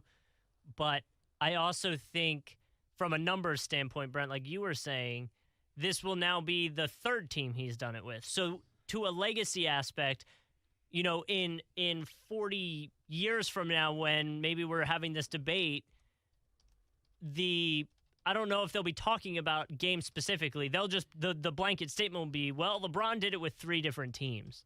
And so I think that part will be big. But again, we kind of expect them to win already. But I will take it back to the Black Mamba jerseys. Don't you feel like that gives extra motivation to the Heat? Because the Lakers are like, oh, we're in victory formation. We're putting on our winning shirts, and then I just think they know, man. Butler's the last person you want to do that to, though. Listen, here's I don't know about that. I think he I can don't know only about do the so last much person. yeah. But listen, I think when you played football, all right, when you watched the tape, before a game, you knew if you had a good chance to win that game, or if you were in for it, or there's going to be a battle now. Like when you put on that Chiefs tape right now, if you're the Jags inside that building, sure, you play with confidence. You think if I do this, we do this, then we got a chance to win. Yeah. But you look at it and you're like, we need to do this, and win. Yeah. Not just if you're playing Houston, we need to do this, and this, right? So they know. LeBron James knows. LeBron James knows if he plays 80% of his normal self and Anthony Davis plays normal self, they got this game tonight. Like that's why they're wearing the uniforms. Yeah. They know this is the closeout game. I don't think there's a doubt in their mind. So Mike Wise said this. He tweeted. I saw this tweet last night. I think it was last night. Yeah. In anticipation of LeBron James haters 24 hours from now, I've come up with ammo. I covered his first playoff game in 2006. 14 years later, he's yet to miss one of 258 playoff games. Closest to him is John Stockton at 182. Isn't that wild? I mean, what a gap. He's also 38-10 in closeout games, number 1 at almost 80%. He has been to 9 of the past 10 NBA Finals, 10 of the last 13. Players who never went to one NBA Finals: Grant Hill, Chris Paul, Dominique Wilkins, Chris Webber, Steve Nash. No player has ever led 3 different franchises to an NBA championship. He says Michael Jordan will always be the most scintillating, spectacular player I ever covered, but I can no longer deny LeBron James' longevity, numbers, and the fact he's one of the game's greatest passers ever. He goes on and on. But it's just interesting to hear the numbers like that. The raw numbers are just unbelievable when it comes to LeBron James. Remember I gave you the Bird stat, right? I was kind of having fun with it. For sure. Well, what's wild about that, I was telling Todd, I was like, see the Bird stat, and he had seen it. Well, Bird did it in like 87. It was like 500 points, 150 rebounds, 150 assists, I think. And LeBron's done it like 6 times. I mean, he's done it 6 times in the playoffs. I mean, it's just, it's unbelievable, the numbers. How much stake do you put in the fact that he's doing it with this was his 3rd team now, right? Because I'm reminded of like Robert Horry, right? Robert Horry is remembered for a lot of reasons. The guy's won 7 championships with, I think, 3 different teams. No one remembers Robert Horry for winning with 3 different teams. Everyone remembers Robert Horry for hitting those game-winning 3-point shots to propel the team to win the game. So, like, to me, it's all about the shot or the points that you score more opposed to how many championships you win with different teams. I do think there's something to it because if you think about it. And it's different because Horry was never a leader. True. Like and this is a day and age where I'm not even sure when Horry was playing, you had these player architects, especially, that's what he is. I mean, LeBron is the greatest architect of all time. I would say with LeBron, in terms of replays that we'll see, I think the replay that will always be played for LeBron James first will be the block on Iguodala. I think that block will always be number 1. And you know what? It's still the most significant title he's ever had because it brought Cleveland, his hometown. You can't tell me that. I know the Lakers organization is way up here compared to Cleveland, but that is his most significant title. He came back home, delivered it for his hometown, down to 3-1, and broke a streak in a city that's lost a bunch. When they were definitely not the favorites to win that. Against, like you said, an all-time team. Yeah. Like a dynasty team. Yeah. So, and he did it, right? I mean, that was him. South Beach and Miami stuff, although he won a couple, is still, to me, 3rd on the list. This is now the Lakers. He did it with an organization that was whatever in Cleveland, and now he's done it with essentially the Yankees, Celtics, and that kind of organization of the NBA. So this is significant, and I think that because of the different stories, the 3 are significant. I think it also begs the question of this, and we never got to see, so it's probably impossible to answer, but why not raise it? In the greatness conversation of MJ and LeBron and all this stuff, could Michael Jordan have done what LeBron has done? Could he have gone to 3 different organizations and won titles? because he won 6, but it was with these. Now, he had different parts, but he had the same coach. He had the same Batman and Robin partner, right? The sidekick. Sure. And then he obviously had different players, and he had the ups and downs. He had to get by Detroit. He had the year off. He had all these things. There's greatness involved in that, too. We just saw it in The Last Dance. But it does beg the question, could he have gone to somewhere else, built a team and a team that could win it, gone to somewhere else? And I think maybe he could have in this day and age. It just wasn't the times back then. People didn't do that. Sure. I think with basketball more than any other sport, that if you have the proper mindset and you're one of the best players in the league, you can win championships. Like in the NFL and in Major League Baseball, that doesn't always ring true, right? But if you have that work ethic, and obviously, we saw that during the Last Dance documentary. I mean, we saw the mindset of Michael Jordan. And I think he would have had that regardless if he was in Chicago, if he was playing in San Antonio or wherever. Like, I guess, and maybe I'm just a little biased, and it is what it is, but I just think a guy that worked that hard at his craft and a guy that wanted to win so much that he sacrificed so much, he was going to win wherever he was. Yeah. Now, would it be as much as he won in Chicago? Maybe not, but I think he would have won championships wherever. Yeah, it's hard to say he wouldn't have, right? I mean, if he was playing with Dwayne Wade and others down in Miami, he probably would. If he's playing with Anthony Davis, he probably would. Sure. I think the wonder, the curiosity is Cleveland. Yeah. I mean, to me, that's, like you said, that's the LeBron James signature, because it wasn't by himself, but it felt by himself, in a lot of different ways. I will say this. I don't know how we don't argue it this way. The numbers are going to stack up in so many respects to showcase LeBron. The championships are going to showcase MJ, the clutch shots, the moments, the images in our mind. But I don't think there's ever been a player with the IQ and understanding of the game and what it takes to build a team and win like LeBron. I think he's listen, the thirst, the hunger, the competitive nature of MJ, that's different than the IQ that I'm talking about of even LeBron. I mean, I think he's the smartest player to play the game. Well, without a doubt. And this is kind of the crazy thing about this conversation, right? Because we live in a sporting world where it's all about rankings and it's all about saying, well, he's the best, and it's all about definitions. It's all about exact things, right? Well, you can make cases for LeBron James and you can make cases for Michael Jordan. I think they're both great players for their own separate reasons, right? And at the end of the day, like, if you want to talk about the greatest football player of all time, well, you can think of quarterbacks out there, or you can think of running backs. Like, this is that same kind of realm where it's like LeBron James and Michael Jordan, they're two completely different players that are great in their own outright.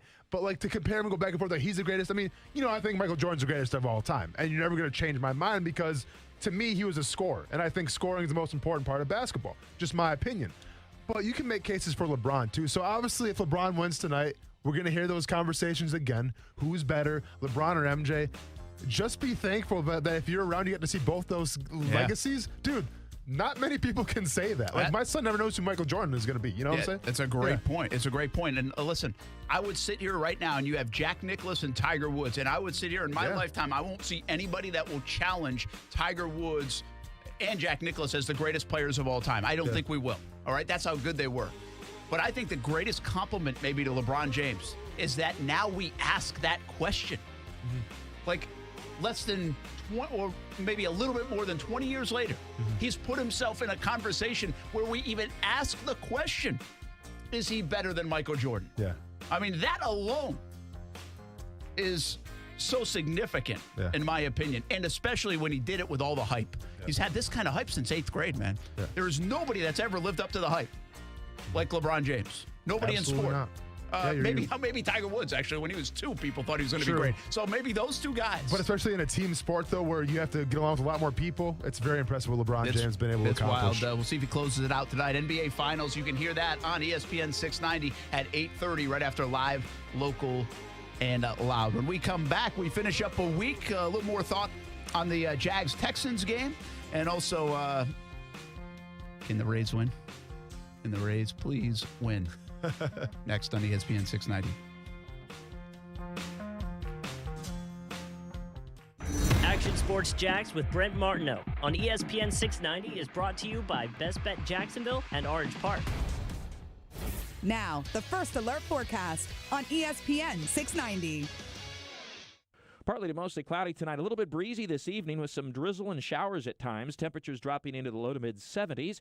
Becoming partly cloudy Saturday. It'll be breezy. Scattered showers and a few thunderstorms developing midday through the afternoon especially, with highs in the mid to upper 80s. From the First Alert Weather Center, I'm Action News Jax Chief Meteorologist Mike Burrish. The Weather Center is brought to you by Beard's Diamonds. Don't miss Beard's BOGO wedding band sale October 10th through the 24th. As the seasons change, there's one thing that never changes: the importance of clean drinking water. A Kinetico system from CGC Water removes up to 99% of contaminants. Now that's clean, and that's also why our family has a Kinetico system from CGC Water. Yours can too. Right now, CGC Water is offering a free A200 reverse osmosis drinking water system with the purchase of a Kinetico Premier softener. Kinetico Premier softeners are non-electric and have twin tanks, making them super efficient, saving you money. If you're not filtering your water, you are the filter. Schedule your free water test today and get peace of mind knowing your family's water is safe water. CGC is still taking extra precautions with in-home visits and continuing to follow CDC guidelines. Remember, this is a limited time offer, a free A200 reverse osmosis drinking water system with the purchase of a Kinetico Premier softener. Financing available with approved credit. Just call 904-552-1242 or visit cgcwater.com. Serving Northeast Florida and Southeast Georgia, CGC Water Treatment, your local independent Kinetico dealer. No matter what you are driving, you can step up to luxury now at any of the Fields Auto Group dealerships in Jacksonville. Cadillac, Jaguar, Land Rover, Lexus, Mercedes-Benz, and Porsche. Yes, it's luxury for less at all Fields Auto Group locations in Jacksonville. Plus, you'll also be part of their exclusive Fields Amenities program, where you will get complimentary loaners, car washes, and cafes. So whatever you're driving, see Fields first and step up to luxury for less during this amazing opportunity. Visit fieldsauto.com. The current coronavirus outbreak has caused difficulties for many of our area's small businesses. From losing customers to falling behind in payments, business owners need help. At SCORE, our highly trained counselors are here to help. In Jacksonville, SCORE provides services to almost 6,000 individuals annually. We are currently mentoring virtually and identifying possible financial assistance through the SBA and other resources. Visit jacksonville.score.org for links with more information. Nothing is certain except death and taxes. And your appliance is breaking down as soon as they're out of warranty. At Atlantic Coast Appliance, we can't help with the first two, but we've got the third one covered. Our factory-trained and certified technicians have been repairing appliances for more than 35 years, with a 90-day warranty on parts and labor and a 100% satisfaction guarantee. For quality repair at a price that's fair, trust Atlantic Coast Appliance. AtlanticCoastAppliance.com. That's AtlanticCoastAppliance.com. Internal Revenue Service. When you owe a personal or business tax debt and can't pay, just hearing those three words brings feelings of fear and anxiety. I'm Jonathan David Suryash, Managing Tax Attorney at J. David Tax Law. Everyone knows that if you owe the IRS and don't pay, it's only a matter of time before tax liens, wage garnishments, or bank levies happen to you. The first step to resolution is our no-cost consultation. We take the time to go through your specific tax problem step by step. We explain exactly what your options are and how we will resolve your tax issue. J. David Tax Law is a local firm right here in Jacksonville, where only an experienced tax attorney will represent you. Our fee payment plans are affordable for everyone. If you have tax problems, call us now for a no-cost consultation at 904-507-4777. That's 904-507-4777, or find us on the web at jdavidtaxlaw.com. That's jdavidtaxlaw.com. Peace of mind is only a click or phone call away. Let's say you have ED, male impotence, or maybe you suffer from PE and can't satisfy your partner. If you have either or both of these embarrassing conditions, Prime Men's Medical Center has the solution. Meet Dr. Rabinski, a specialist in men's health. If you're experiencing ED or PE, Prime Men's Medical Center has custom blended medications designed just for you. There's no pain and no surgery. If you have diabetes, high blood pressure, or prostate issues, not a problem. If Viagra, Cialis, or Levitra have let you down, Prime Men's Medical Center has patients lasting 30, 60, 90 minutes or longer. You'll see results on your first visit guaranteed, or your visit is free. And best of all, it's affordable. For a private consultation with our highly skilled physicians, call 904-206-8105. We guarantee that you'll see results on your first visit, or there's no charge for your consult. Call Prime Men's Medical Center now at 904-206-8105. That's 904-206-8105.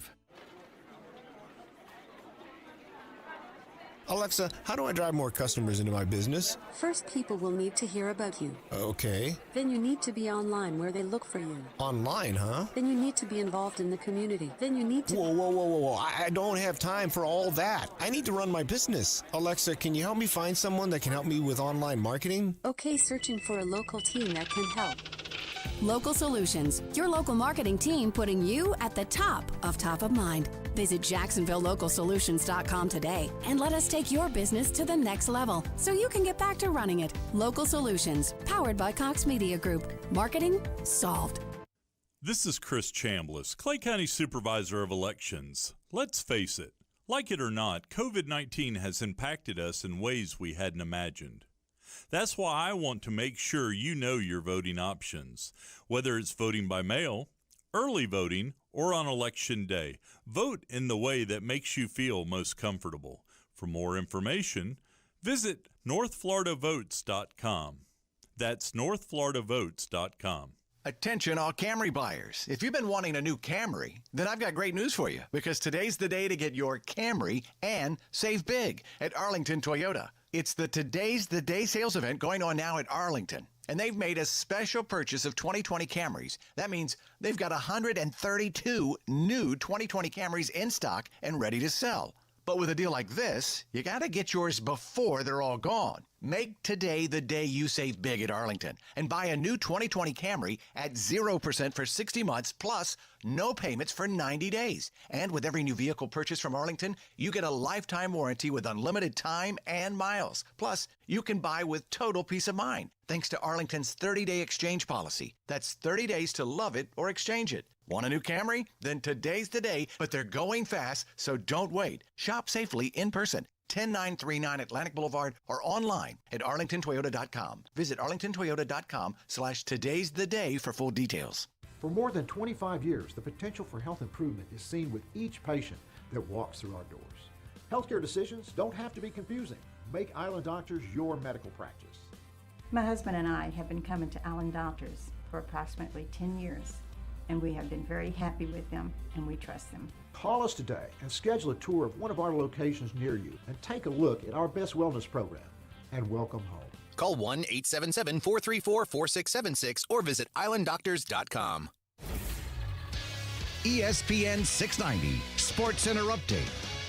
Happy Friday. I'm Jake Mitchell. Week 5 of the NFL officially got underway last night with the surprising Chicago Bears outlasting the Tampa Bay Gronks 20-19. It was Nick Foles' first win as the starter in Chicago and the second time Foles and Brady have met, with Foles coming out on top both times. The NFL is shuffling games due to COVID. The Broncos-Patriots game has been moved to Monday night, and the Titans-Bills game has been moved to Tuesday night. That game's going to force the Thursday night football game of the Chiefs versus the Bills to next Sunday. Freddie Fitzsimmons says to get through the season, it's all on the players. The NFL has put so many protocols and added to the protocols and tweaked the protocols and changed the protocols just to make sure you, as a player, are going to be safe. And not only that, keeping your families safe. Follow the protocols, players, period.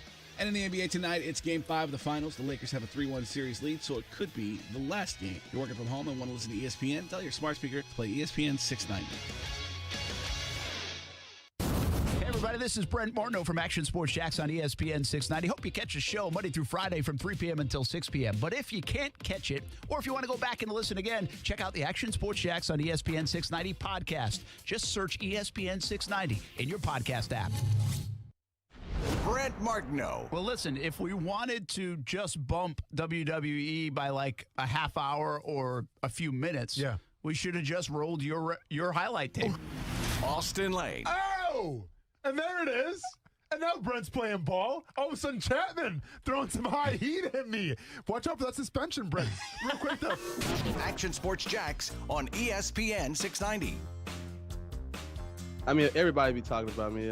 They talk about like how big I am, like the defensive guys and all that type of stuff. And yeah, once they know I'm in motion, everybody, watch 10. He's reverse. Like it's always something that they're thinking I'm about to do, and it's fun because they don't know what I'm about to do.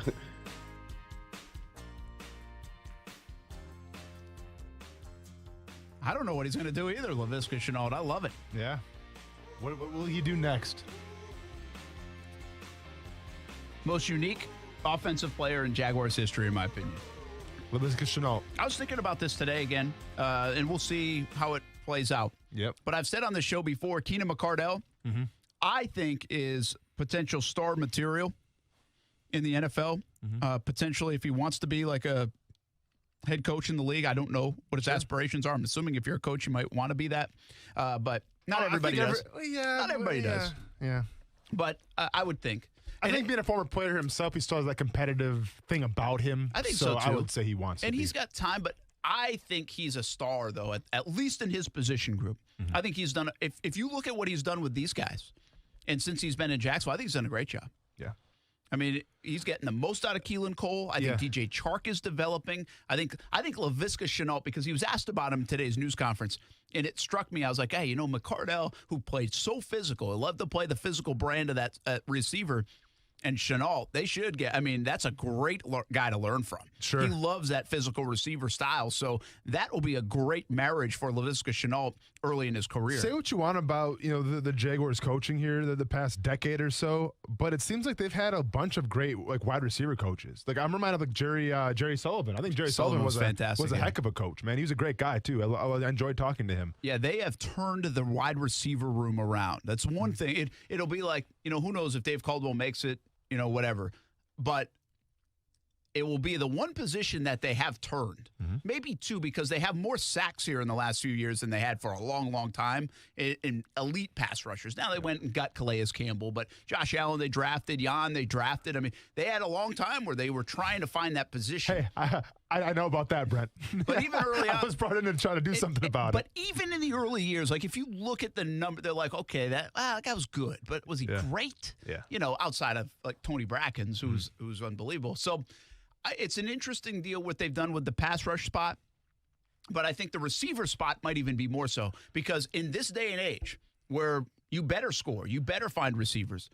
They went from 05 to 14, I think it was 2005 to 2014 without a 1,000-yard receiver until Allen Robinson and Alan Hearns did it. And now DJ Chark does it last year. And now they've got guys.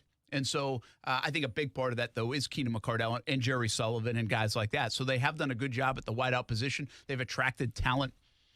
I tell you, it's floating around social media, too. But it does still bum you out that Allen Robinson isn't on this team. You saw it last night again, huh? Yeah, you just every time you watch him play, he's sneaky good, man. Yeah. Sneaky good. And you know what that means? Like, so when you say sneaky good, like, you know who was like sneaky good to me? Andre Johnson of the Houston Texans. Yeah, great call. Hated playing against that guy. But do you know why he was sneaky good? He was one of the best wide receivers in the NFL. But he was quiet. He didn't have that prima donna ego kind of personality, right? Like that you're so known for the wide receiver position. Whether it's, you know, Chad Johnson, whether it's Terrell Owens, like the receiver position, it's filled with ego and me. And I get the sense of Allen Robinson, like he's not really like that. Yeah, I didn't like when they let him go, you know, or that it didn't work out. I shouldn't say, you know, again, we go back to the story. They offered him, you know, then he gets the ACL, and then they obviously the next offer was lower after the ACL, and Chicago comes in with a big offer. And good for him for believing in himself, going someplace else and getting more money. And not only that, I think he's happier over there. I do. I don't think he was going to be a career Jacksonville guy, not given the stuff that's happened. But now you look at his resume and you're like, my gosh, I mean, if you could get this guy with any of there's a lot of good quarterbacks in the NFL now. Like, he would be better off playing, I think, with even Gardner Minshew here in Jacksonville now. Absolutely. Right? Or name your quarterback. But he's stuck with Bortles at the time, and he's stuck with Trubisky, and Foles is going to be hot and cold. There'll be good moments, but you don't know what you're going to get. I mean, it's a guy doing it with, I'm not sure there's been a receiver in the NFL that has done more with less. And that's the point, Brent, too, right? Like, obviously right now with Allen Robinson, it's all about, hey, get a new contract.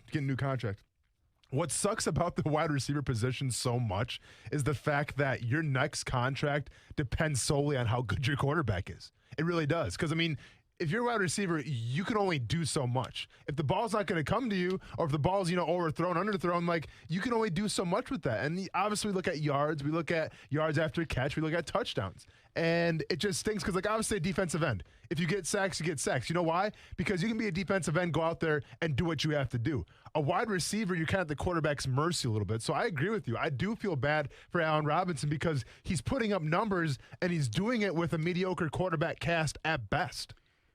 Yeah, he's fun to watch. I think he got targeted a bunch of times. So they're good. At least, you know, he's busy. They're not ignoring him. Yeah. That's one thing. They're leaning on him, and he usually delivers. So fun to watch. People were throwing out there yesterday. I think they'd throw out like DJ Chark and Laviska Shenault, and if you had Allen Robinson in the mix. I mean, now you're talking about this dynamic receiving core. And then I think they threw in like go draft Kyle Pitts, right? Oh, and go. But Fred, seriously, come on, man. But see. Like, we say that, come on, and you're like, oh, well, you don't need that. See, the No, NFL, I'm just saying it'd be awesome. I know. Yeah, We're yeah. all saying it'd be awesome, but it's like building a video game. Yeah. Well, I think that's worth repeating, that the NFL is like building a video game on offense now. That's the Kansas City Chiefs. The Chiefs are that way. You know, there have been other teams over the years, whether it's the Patriots that have been that way. Mm-hmm. You know, the Bucs right now are a little bit like that, even though it didn't look like it last night. Mm-hmm. I think Arizona's trying to build it like that. Mm-hmm. So there are teams that are building video game offenses. I think Baltimore has tried to do it with a different kind of style that way. Sure. And the bottom line is, I believe you better keep building it like a video game because the rules aren't changing. Yeah. The defense is as hard as it's ever been, and the offense has the advantage. And as long as that's the case, you better outscore. You're not going to be like Chicago last night and win many 2019 games. You're not going to do it. You better rely on an off night or a tremendous defensive effort, turnovers, whatever it might be.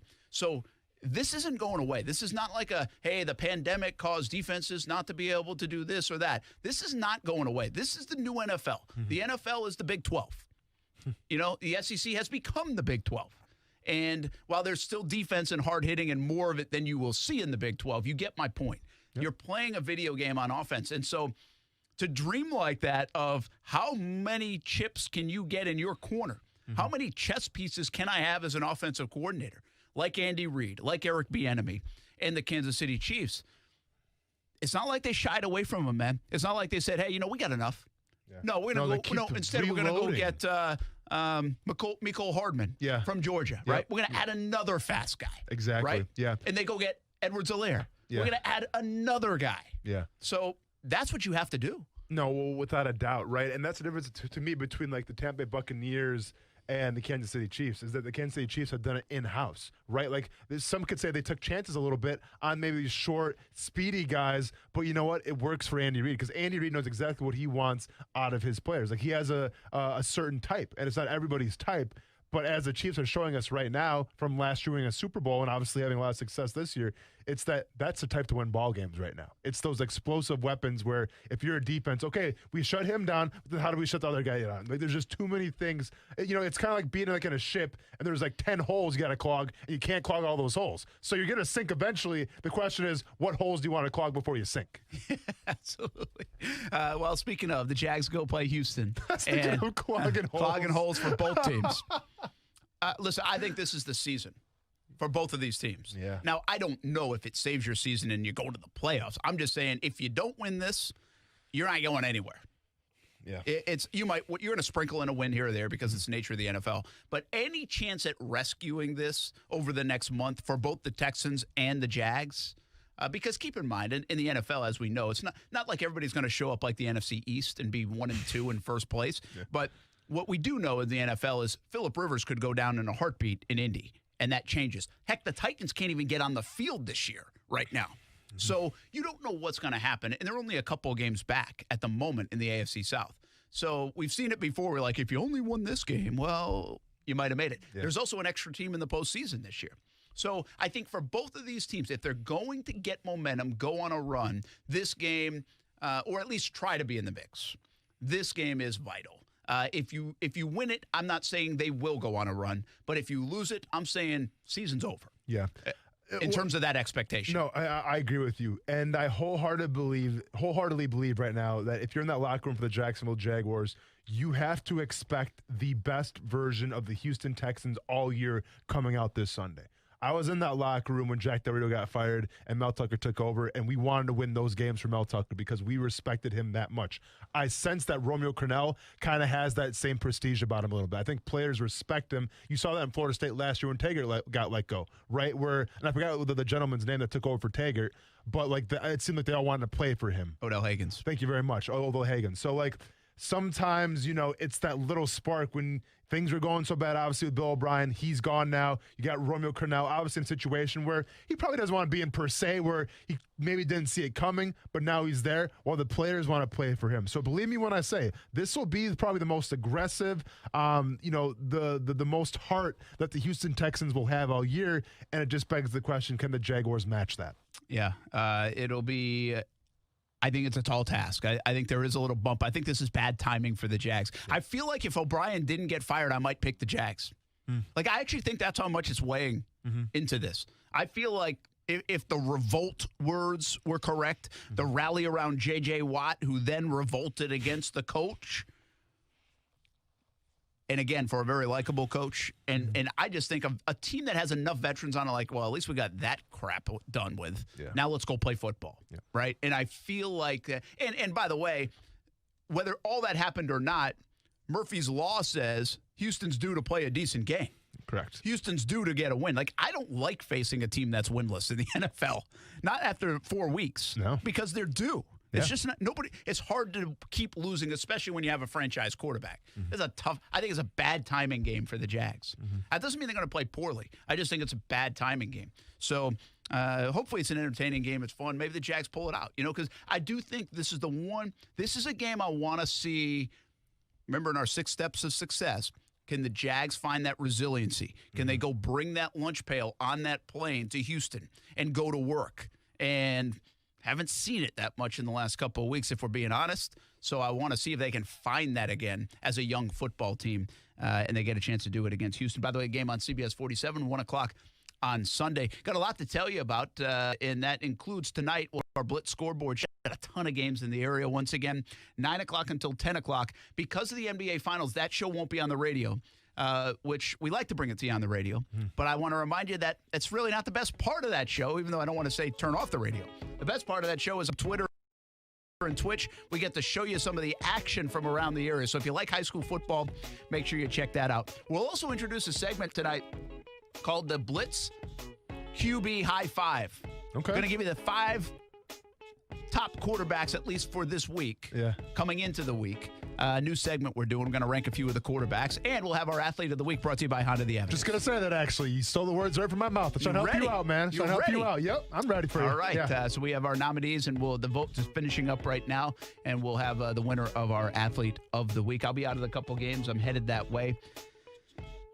A busy weekend, a fun weekend. Yes, sir. Give me one thing. What you doing this weekend? One thing I'm going to do, you know what? I'm going to tune in and watch this game tonight. If it indeed is the final game of the season for the NBA, I want to see the Kobe tribute. I want to see LeBron James hoist the trophy. Listen, I'm a big Michael Jordan guy, but I respect LeBron James like you wouldn't believe. I am interested to see the Kobe tie-in. Yeah. From the emotion standpoint. Sure. Right? Yeah. Sucker for a story, and I want to see how that kind of develops tonight and what that looks like. Give me one thing. Just give me a Rays win, baby. It's as easy as that. Give me a Rays win tonight.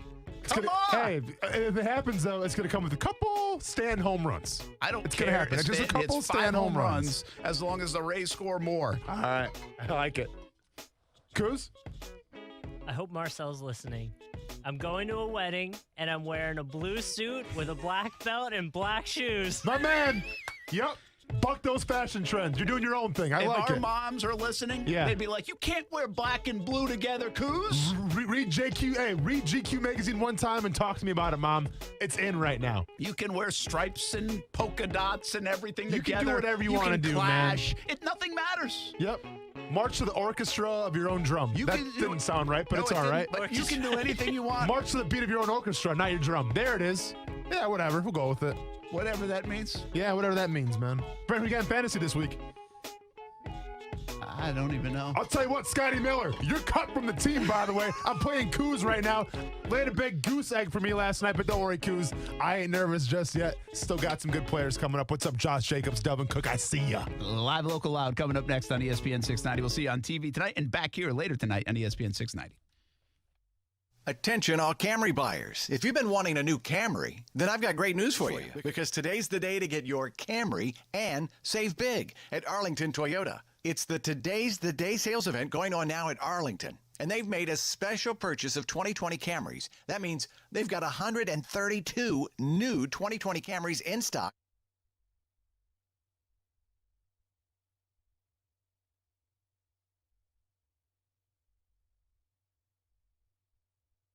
% for 60 months, plus no payments for 90 days. And with every new vehicle purchase from Arlington, you get a lifetime warranty with unlimited time and miles.